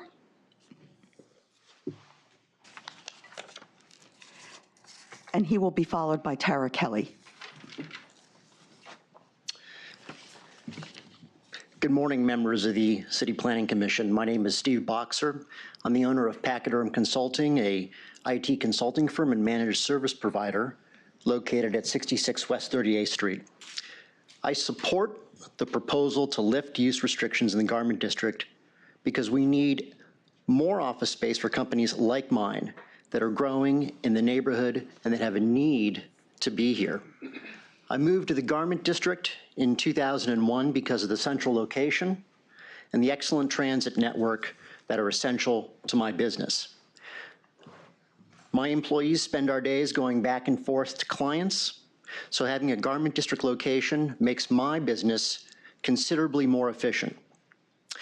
In addition, my employees come from predominantly Brooklyn and Queens. The convenience of our location helps me to attract and retain qualified people in a competitive field. Several of my clients happen to be in this neighborhood as well. There are all interesting nonprofits. Some were clients before I moved, and some have become clients since. In the time since my office has been located in the garment district, I've doubled the number of employees. I'm on my second office, in fact, and we had to move to get more space. The amount of space that is being restricted has limited the places where I could move. I've seen changes that have taken place in the garment district just over the last 10 years. It's become considerably more diversified. We're getting more places to eat. There's more people on the streets when I leave, including late at night sometimes. All of this activity should be encouraged, especially in the central Midtown neighborhood. Diversifying a business base and increasing options for all businesses will ensure the future of this neighborhood for everybody. Thank you for giving me an opportunity to speak. Thank you. Questions for Mr. Boxer? Thank you. Our next speaker is Tara Kelly, and she will be followed by Cecilia Kushner. Good morning, Commissioners. I'm Tara Kelly, representing the Municipal Art Society of New York. The Garment District is home to one of New York City's most oldest iconic industries. Its success is dependent on an interconnected web of garment manufacturing businesses remaining in Midtown, close to one another and close to the rest of the fashion, costume, and apparel industries. The Municipal Art Society has twice banded together with partners in advocacy, including the Pratt Center for Community Development and the Design Trust for Public Space. That's okay, to resist previous attempts to remove the protective zoning. However, today we are encouraged by the city's commitment to preservation of the Garment District through tax abatement and business development programs. We look forward to continuing to work together on the final, most critical element of this three-pronged strategy, the acquisition of a building to create a permanently affordable space for Garment District businesses. Last summer, MAS released results from a series of surveys that found potentially disastrous outcomes for the industry should the removal of zoning protections go forward without any new safeguards in place. Our surveys demonstrated the role of Manhattan's Garment District as the center of gravity for the industry, highlighting the importance of the interconnected web of apparel-related businesses in Midtown. In addition, rent increases and development pressures were found to be the biggest threats to Garment District businesses. Perhaps most importantly, business owners have overwhelmingly supported local real estate solutions as their preferred outcome, 84% calling for rent stabilization measures and 80% calling for consolidated rent-protected relocation within the district. MAS is hopeful that preserving manufacturing space and minimizing disruption of the industry can be achieved through the IDA tax incentive program. However, we urge the city to carefully consider including provisions that ensure enrolled space remains available for the full 15 years and require the tracking of a pool of prospective tenants by a third party. In order to ensure its future, the industry must control its own space. As revealed by the MAS surveys, business owners overwhelmingly supported the idea of a consolidated space within the district. The acquisition of a building by a mission-driven nonprofit would be the most significant milestone since the creation of the district itself. MAS looks forward to the RFEI process that would seek to establish the public-private partnership and acquire the much-needed property. MAS also hopes to work with the city to develop both a management structure and tenant referral mechanism to support garment-related businesses in leasing space. MAS welcomes these significant strides toward preservation of production space in the Garment District. While we have been encouraged by the city's adoption of recommendations throughout the process, we continue to urge the city to work with the steering committee and other stakeholders to secure additional manufacturing space. MAS will persist in advocating for this iconic industry and looks forward to working with the city in order to achieve these goals. Thank you. Thank you. Questions for Ms. Kelly? Thanks. Our next speaker is Cecilia Kushner, who will be followed by Lisa Smiller. Good morning, Chair Lago and member of the City Planning Commission. My name is Cecilia Kushner. I work at EDC, and I'm here as co-applicant with City Planning to the zoning text amendment to testify in support. At EDC, our goal is to make sure that New York City is the global model for inclusive innovation and economic growth, fueled by the diversity of its people and its businesses. The Garment Center, as you heard throughout this morning, holds a remarkable place in New York City's economy. It's been the home of fashion for more than 100 years, fueling New York City's place as the global center for fashion and offering an entry to work for generations of immigrants from around the world. Still today, fashion manufacturing plays an important role in ensuring that fashion design continues to thrive in New York, which is why the city is comprehensively investing in the sector. From real estate stability with the custom tax abatement program through IDA, to public procurement for building acquisition, which will come out next week, to programmatic investment towards technology, business planning, and workforce development. These efforts are already bearing fruit with 200,000 square feet of garment manufacturing space that was approved by the IDA board just a couple of weeks ago, as well as the imminent release of the RFEI for the building acquisition. EDC, in partnership with key stakeholders such as the CFDA that's here today, as well as the Garment District Alliance, is committed to continue to invest to stabilize and strengthen fashion manufacturing sector citywide, but especially in its historic location in the Garment Center.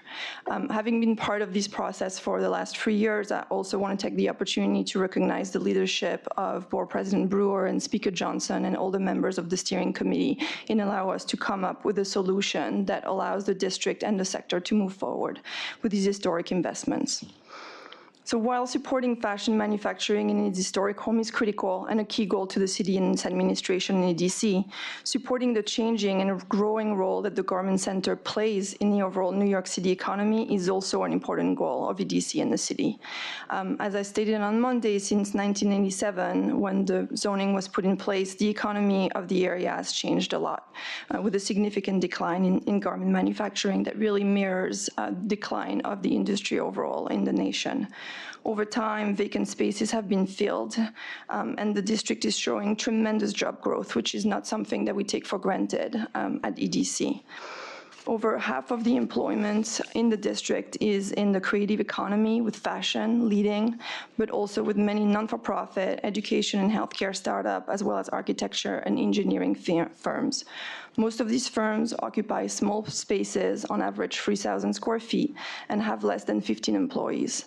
In a borough that has lost multiple millions of Class B office space over the last 20 years, the Garment Center building stock with small floor plates and historic building has proven attractive to small and emerging firms seeking flexible office space, which is why we support the recalibration of zoning to reflect these changing existing conditions. Thank you. Thank you. Questions for Ms. Kushner? Thank you. Our next speaker is Lisa Smiller, who will be followed by Stephen Epstein. Good morning. Thanks for allowing me to speak with you today. My name is Lisa Smiler, and I'm the Executive Vice President at the Council of Fashion Designers of America. On behalf of Stephen Kolb, President and CEO of the CFDA, I'd like to read a statement in support of the NYC EDC's initiatives outlined for your consideration today. As the governing body of the American fashion industry, the CFDA not only supports its 500-plus CFDA members and emerging brands through its robust programming, but it also stands as a front line of support for fashion manufacturers. Through impactful programs such as the Fashion Manufacturing Initiative in partnership with the NYC EDC and industry stakeholders like Andrew Rosen of Theory, the Coach Foundation, and Ralph Lauren, we've made significant strides to support the local New York City fashion manufacturing sector since 2013.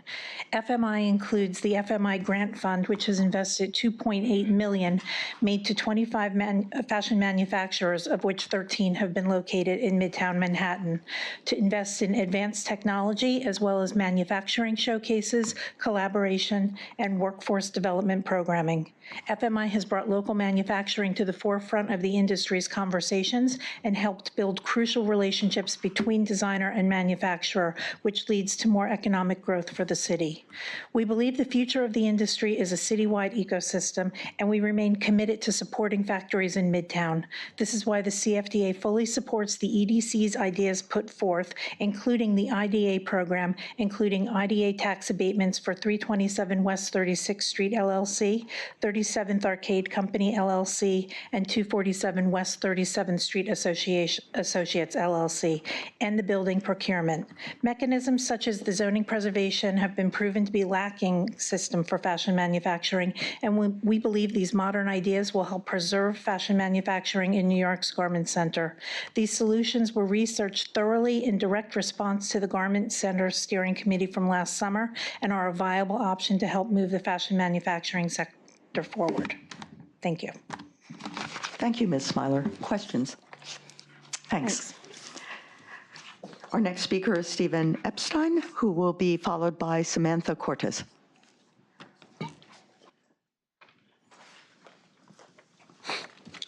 Thank you very much. My name is Stephen Epstein.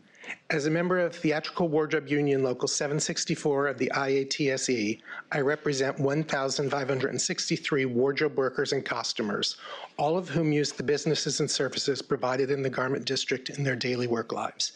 We support zoning text amendments insofar as they impact the EDC and its IDA and building acquisition programs.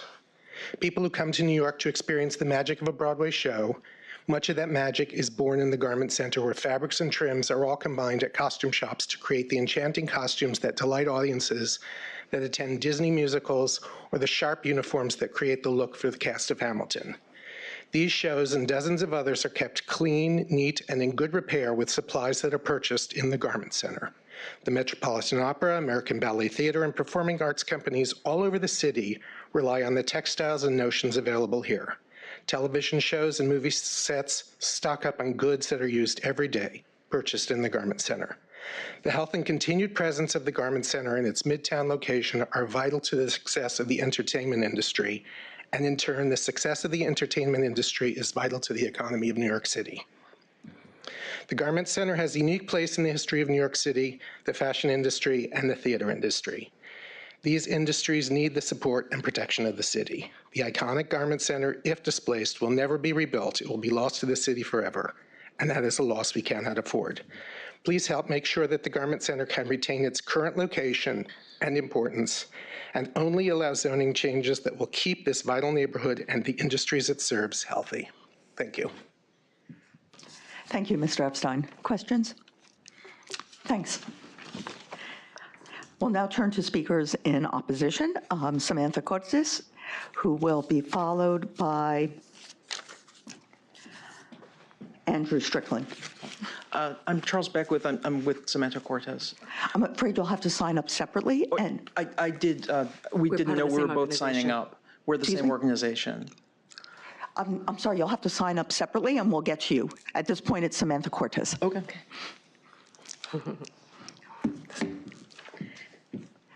Okay. How is everybody here? We're here again. My name is Samantha Cortes. I am Executive Director of Save the Garment Center. I'm in the process of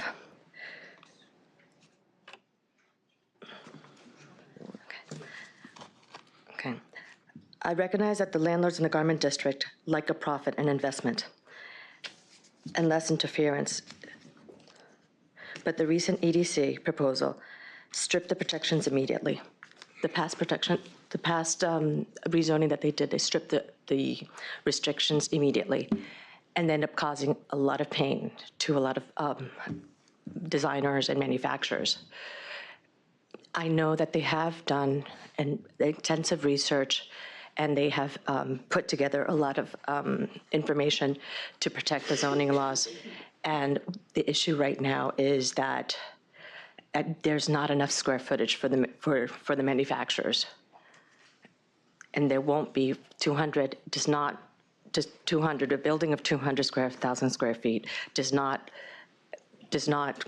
compass what was needed for the small niche manufacturers. There's a lot of people that are excluded into this process. I was one of the manufacturers that got jeopardized because of that first initial one, and I lost my company. And to me, right now, to get it back has been a very strong struggle. And as a old manufacturer, as in the strong amount, the big amount of manufacturers that exist right now that have short-term leases, the short-term leases is going to be deadly to the industry immediately.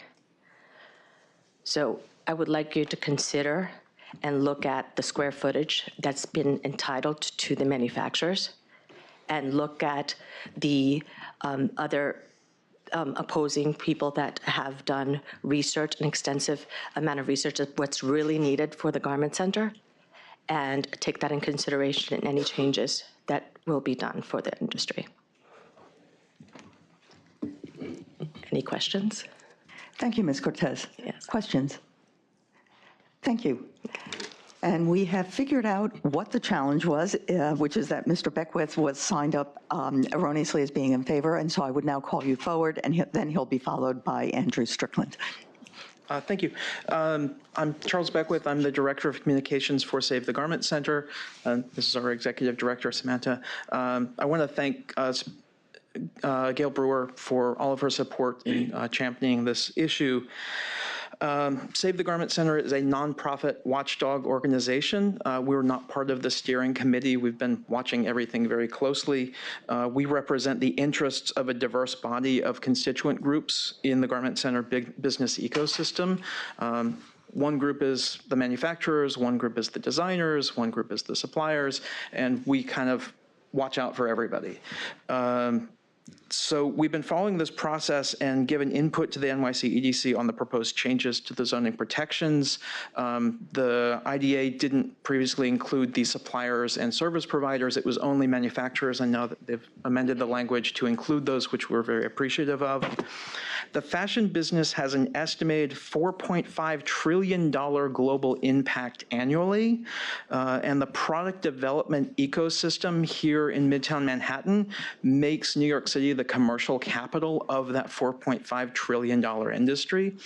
But it's taken a lot of damage because of the loose zoning protections and because the fashion industry doesn't always play well together. If we're able to take a lot of these manufacturers and put them into consolidated buildings and line up the service providers and suppliers, get everything a little bit more organized, they require less square footage. A lot of these factories have big steam plants, and if we had one modern one that was powering an entire 200,000 square foot building, suddenly a lot of factories need 500 square feet less because of steam and other systems like that they can share. But we're still looking at, we think, 1.2 million square feet is occupied by manufacturers in the garment center, and then there's probably another 600,000 square feet that's the service providers and suppliers. So it's probably about 1.8 million square feet that are currently occupied not even by designers and showrooms. So within that 8 million square feet that's currently protected, we're hoping that that 500 number is just the beginning and that we can get closer to 1 million square feet.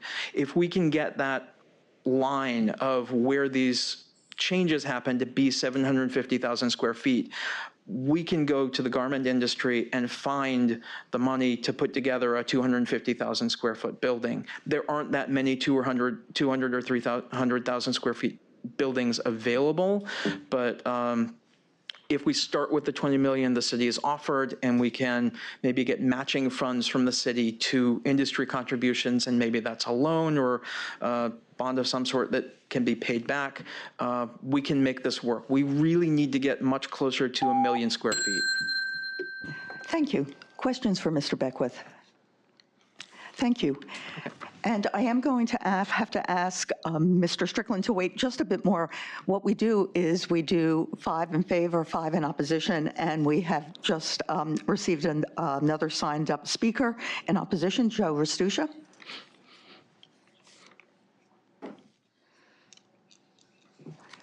Is Mr. Restuccia here? Yeah. Oh, sorry, couldn't see behind the pole.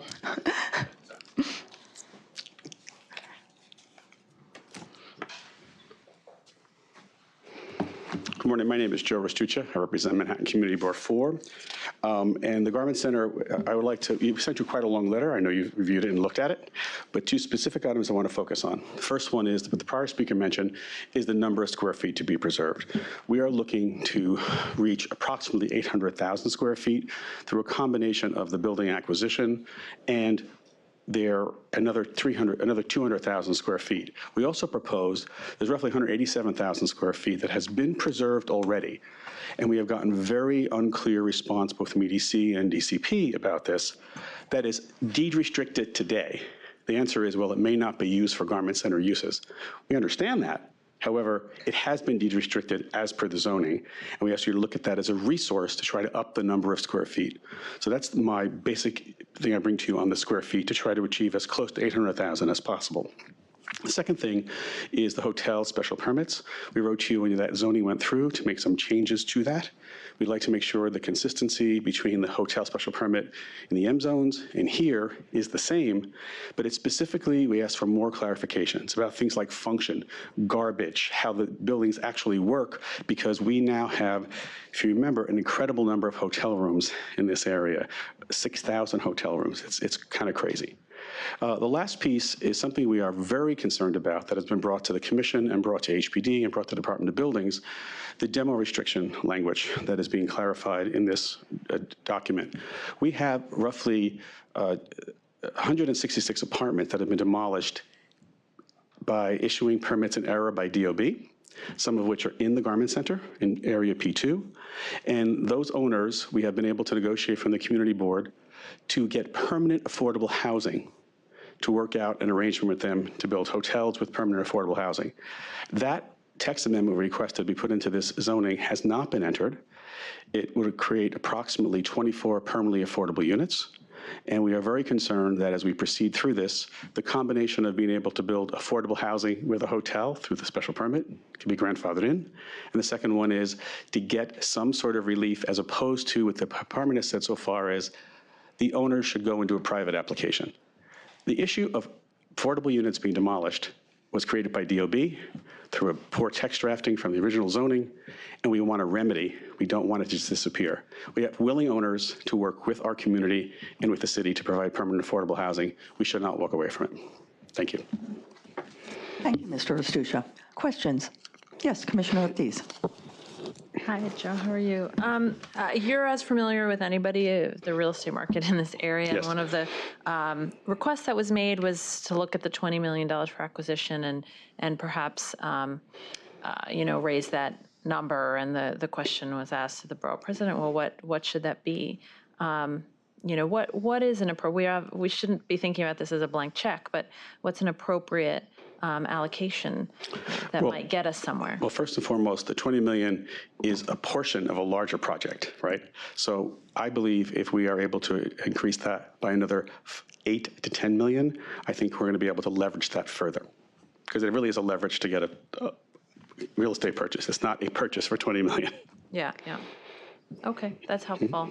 Thank you. Sure. Other questions? Thank you, Mr. Astucia. Thank you so much. And now, finally, we will get to, we're returning to speakers in support, and we will get to Andrew Strickland, who will be followed by Wisham Covington, apologies. Hi, my name is Andrew Strickland. I'm Planning and Streetscape Manager with the Garment District Alliance, but I am reading a letter on behalf of Ken Fischel, who is a property owner in the district. Chair Lago and fellow commissioners, I am the owner of 264 West 40th Street in Manhattan. The building contains 116,000 square feet and is 20 stories tall. Unfortunately, I am away on the date of the hearing, and I asked the Garment District Alliance to read this letter to be put into the record. I wish I could be there. By way of background, I grew up in the ladies' bathing suit manufacturing business. My father had a union shop, which was ILGWU, and employed approximately 100 people full-time. I love the business. However, due to the economic realities of sewing bathing suits in Manhattan, I was unable to sustain a viable enterprise and closed the doors in the early 1980s. I purchased 264 West 40th Street in an estate sale in 2003. The building was 50% vacant. A sidewalk bridge had been installed in front of the building for approximately 10 years as the facade was crumbling and required extensive repair. I set about repairing this building and attempted to lease it to manufacturing and garment-related uses. To be clear, I spent money installing new elevators, new windows, and repairing the facade. This work was the minimum investment required to make the building appealing for any occupancy. Although I tried diligently for many months to lease the space to garment manufacturers, none were to be found. In desperation, I then invested additional money to upgrade the spaces to accommodate showroom and office uses. Had I been able to lease to garment manufacturers, I would not have had to spend the additional large sums required to install central air conditioning, increasing the electrical capacity, and performing other costly upgrades throughout the building. Factories cost a minimum to build out, whereas offices are much costlier. I support the proposal before the commission. Being a former manufacturer myself, I would like to see support for the garment industry, which is an important part of Manhattan's economic ecosystem. The garment industry provides jobs and an entry point to immigrants such as my parents. Proper support for this vital industry is crucial to maintaining the economic life of New York City. Further, the proposal will permit me to finally obtain a certificate of occupancy for my building. Thank you, Kenneth Fischel. Thank you, Mr. Strickland. Questions? Yes, Commissioner Levin. Mr. Strickland, I realize you're not, don't have firsthand knowledge of this stuff. Do you happen to know, are there any manufacturing tenants in Mr. Fischel's building? I can't speak to anything, but I'm sorry. Commissioner Ortiz. Hi, I'm sure in your attempt to find tenants, you've talked to a number of manufacturers and fielded questions. What were their issues or concerns? I mean, when they were resistant or Could you speak to why you were having trouble? To be clear, Ken is not here today. Yeah. Oh, yeah, so I wasn't recruiting tenants for his building. But if we could get something on that, I think that would be helpful to really understand. Okay. Thank you. Yes, Commissioner Efron. Thank you. I realize you're not Mr. Patel, and thank you for reading it. So this was part of either the P1 or the P2 district and was restricted, but nonetheless, the landlord decided to rent out the space to non-garment manufacturers. Is that correct? That's correct. Okay, just checking. Yep. Okay. Other questions? Thank you. Our next speaker will be Wisham Covington, followed by Adam Friedman. Hi, I'm Wickham Covington. I'm from the Garment District Alliance, and I'm speaking on behalf of Scott Gallen. Good morning. My name is Scott Gallen, and I am a principal and the CEO of Handro Properties, LLC, the owner of several properties in the Garment District. I support the city planning and economic development initiatives. I believe that lifting the restrictions is critical for a number of reasons. The negative impact of the restrictions is obvious to anyone who visits the neighborhood and sees the stark difference between the Garment District and all of its surrounding neighborhoods. I understand the original intent of the restrictions, and I acknowledge the importance of the garment industry and the pressures that it faces. I have a unique history and perspective regarding this matter. My family, myself included, were in the garment business for close to a century from 1910 to 2005. My grandfather had a push cart on the Lower East Side selling millinery and then subsequently opened a retail store on 14th Street in the 40s. My father joined the business in the late 1950s and expanded the business to include 30 additional stores, most of them in the 5 boroughs. I joined the business in the late 70s with my late father, built up the chain to over 600 stores located in 45 states. We purchased millions of garments annually from businesses in the area and had our headquarters of over 40,000 square feet in the Garment District as well. We even ran our own distribution center up until we had 150 stores from the neighborhood. I spent over 3 decades walking these streets, both the avenues and side streets, on a daily basis, going from factories to showrooms, etc. During the 70s, 80s, and early 90s, the area was vibrant with garment workers, showrooms, etc. Unfortunately, that all began to change during the mid-90s. Production started to move overseas, and most of our local vendors were either closing shop or beginning to import their goods. We can all be nostalgic about what were the halcyon times for the garment industry in New York City. However, the reality is that by no fault of building owners or garment workers, things have changed, and we must now do everything we can to keep the neighborhood vital for those garment businesses that remain and for the new businesses that have chosen to or will choose to relocate to this area. The current restrictions have not proven to be the solution. The current restrictions have only served to stall the economic development of the neighborhood, while the continued decline in manufacturing has led to a necessary rise in noncompliance. The economic plan the EDC has presented will be more effective in providing direct support where it is needed most and will benefit manufacturers in all of New York City. I urge you to support both these proposals because I believe they represent a compromise in the best sense of the world. Manufacturers will receive more realistic, immediate, effective, and direct assistance, while lifting restrictions will relieve the Garment District of a burden that it has fruitlessly shouldered for 30 years. Thank you, Ms. Covington. Commissioner Efron. Thank you. So maybe you know the answer. Does Mr. Gallen rent to any manufacturers now? And the reason I ask is if, in fact, he occupies buildings within the district that was part of the Hudson Yards change where there should have been some swap of space. I'm just trying to understand. I know that these are in support of it, but by sharing these stories, there is, at least to me, some confusion about why people didn't do what was required. So I'm just trying to, I understand you're not Mr. Gallen, but I'm just trying to get to the bottom of understanding how this makes us believe that, in fact, manufacturers are going to be protected in the garment center. I don't know the answer to that. Yes, Commissioner Capelli. Oh, do you know the name of the chain of stores that he operated around the city? I don't know. Okay. If you could find out, I'd be interested. Oh, okay. Okay, thank you, Ms. Covington. Our next speaker is Adam Friedman, who will be followed by Paimon Lodi. Hi, thank you. There's copies coming around. I'm Adam Friedman. I'm the director of the Pratt Center for Community Development. Thank you for the opportunity to testify. And just so you all know, I was working on the Board of Estimate when this was originally launched and collaborated with the ILGWU to make this a reality. But today I support the rezoning, not because this is the ideal solution, but because I'm a realist and recognize there is neither the time nor the political will to correct past mistakes. The current strategy is far, far better than what was proposed 18 months ago when the idea was to just rezone without any efforts to protect the existing uses there. And the borough president and the speaker deserve a lot of credit for that change.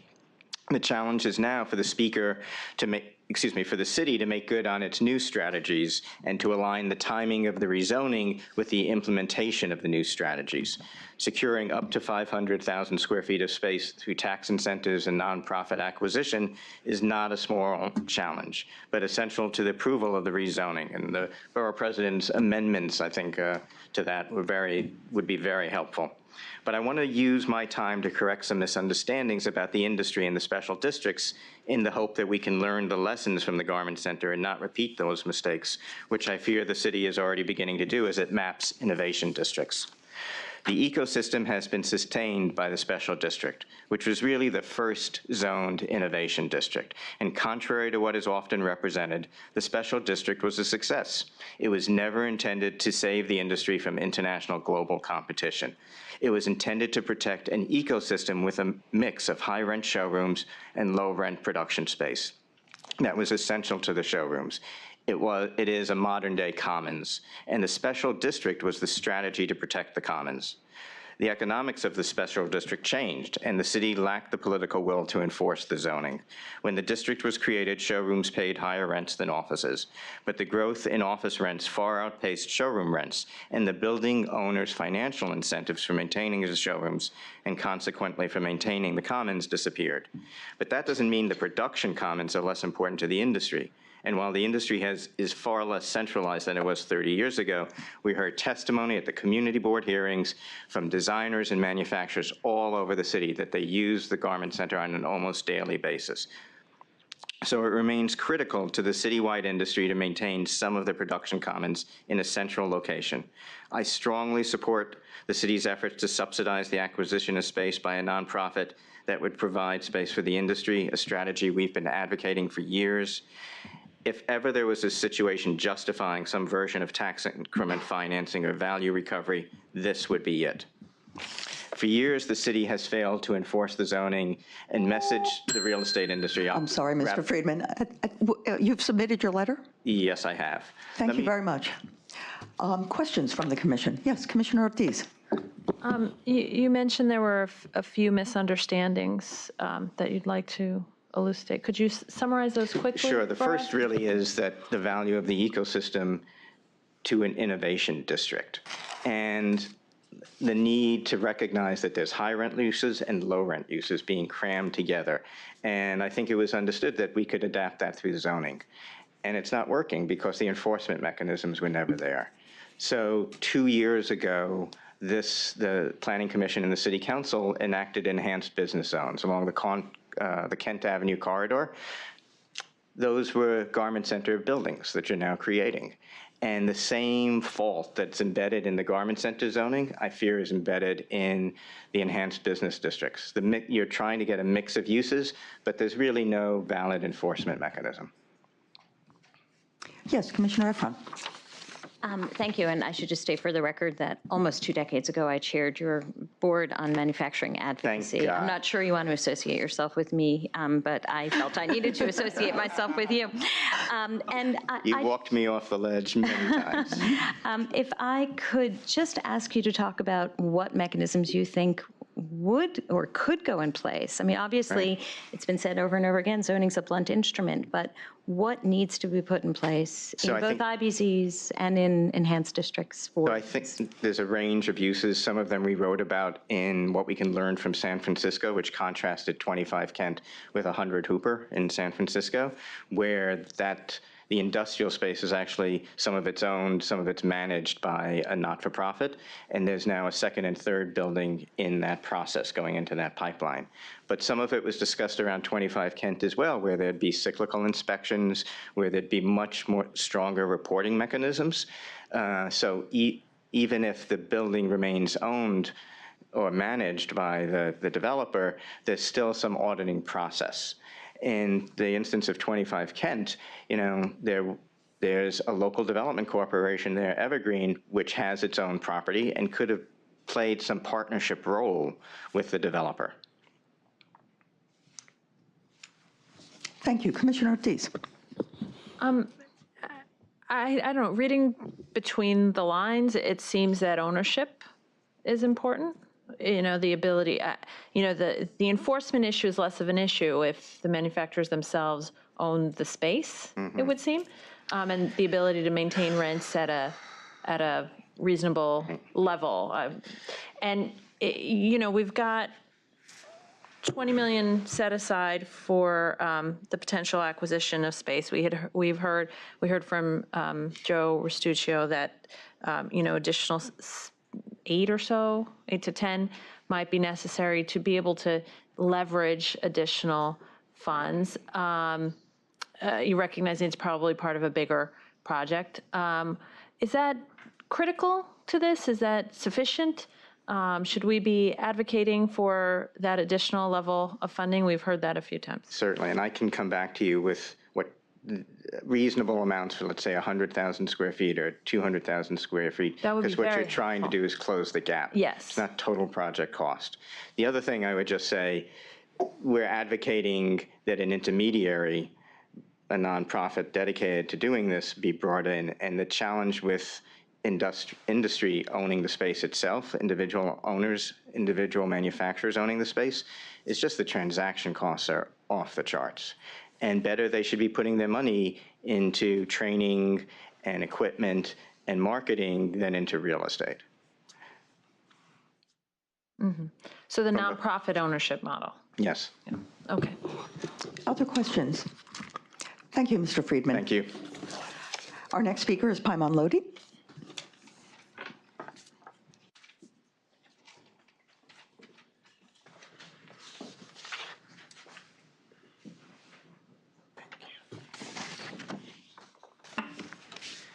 Good afternoon, Commissioners. My name is Paimon Lodi, representing the Real Estate Board of New York. REBNY is here today to support the zoning and economic development proposals for the Garment Center. The city's Economic Development Corporation has developed a two-part program in response to the community's long-standing desire to preserve apparel production in Manhattan's Garment District. EDC's first program is the IDA Tax Abatement Program that will guarantee 15-year leases at reasonable rents for 300,000 square feet of apparel tenancy in participating buildings. EDC's second initiative is a commitment of $20 million for the purchase of a building in partnership with a nonprofit entity to provide space for apparel production long into the future.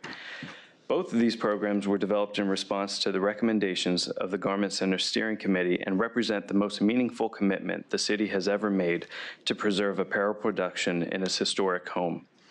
In addition, the city will also lift the zoning restrictions set in 1987 that impose severe restrictions on permitted and expanding commercial use on the mid-block buildings in an effort to preserve apparel jobs which had been declining locally and nationally for decades.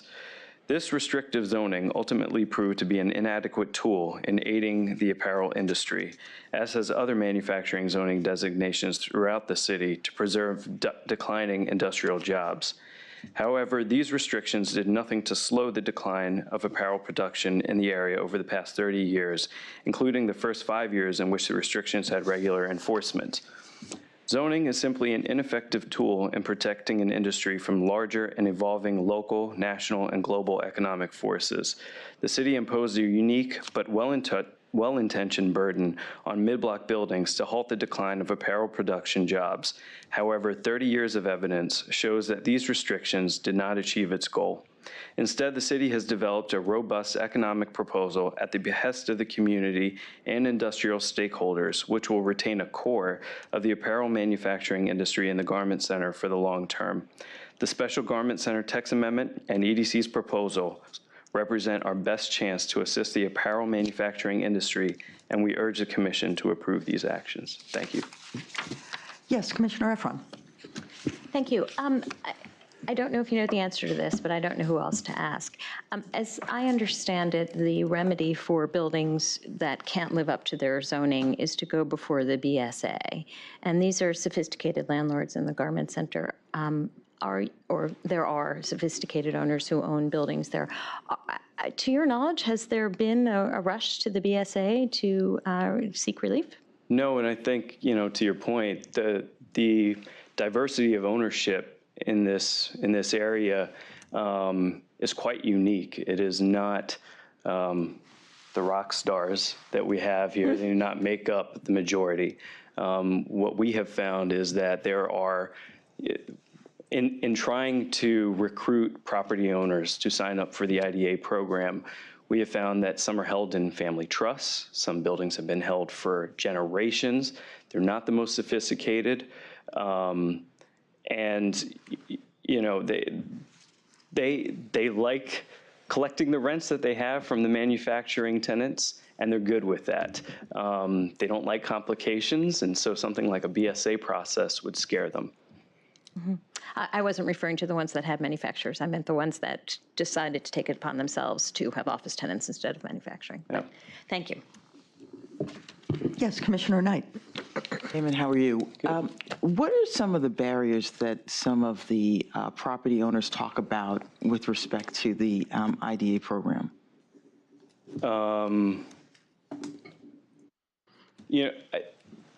They're, again, getting back to the diversity of the owners. So we have heard different issues. Some of them have been, just unfamiliar with government programs. You kind of lay out the term sheets and you break it out and sort of like what type of benefits they'll receive in terms of tax benefits over the long term. On paper, it makes a whole lot of sense to us and others who are trying to recruit them to sign up for the program. But there's been one hitch, which is just that the IDA program requires the property owner to basically, it's a formality, but it's in the lease, and it requires the IDA to take ownership or sign as a tenant for the building. I guess EDC can explain a little bit more. But that just seems to confuse things, and we've done our best to educate them that it's really not a big deal. And we've recruited some of the more sophisticated property owners to walk them through this and say this is very routine. It does not going, from a legal perspective, it's not going to be something that you should be concerned about. Other questions? Yes, Commissioner Dweck. Perhaps I should have queried the IDA or EDC. Do you know if the IDA is allowing the issuance through their bond program of triple tax exempt bonds to augment that $20 million? I would not be the best person to answer. We can find out when this comes back to review session. Thank you. Other questions? Thank you, Mr. Lodi. Thank you. I'll note at this point that those are all the speakers who have signed up, but if there's anyone else present, now would be the time to come forward. So the public hearing is closed, and I believe that that ends the meeting. Great.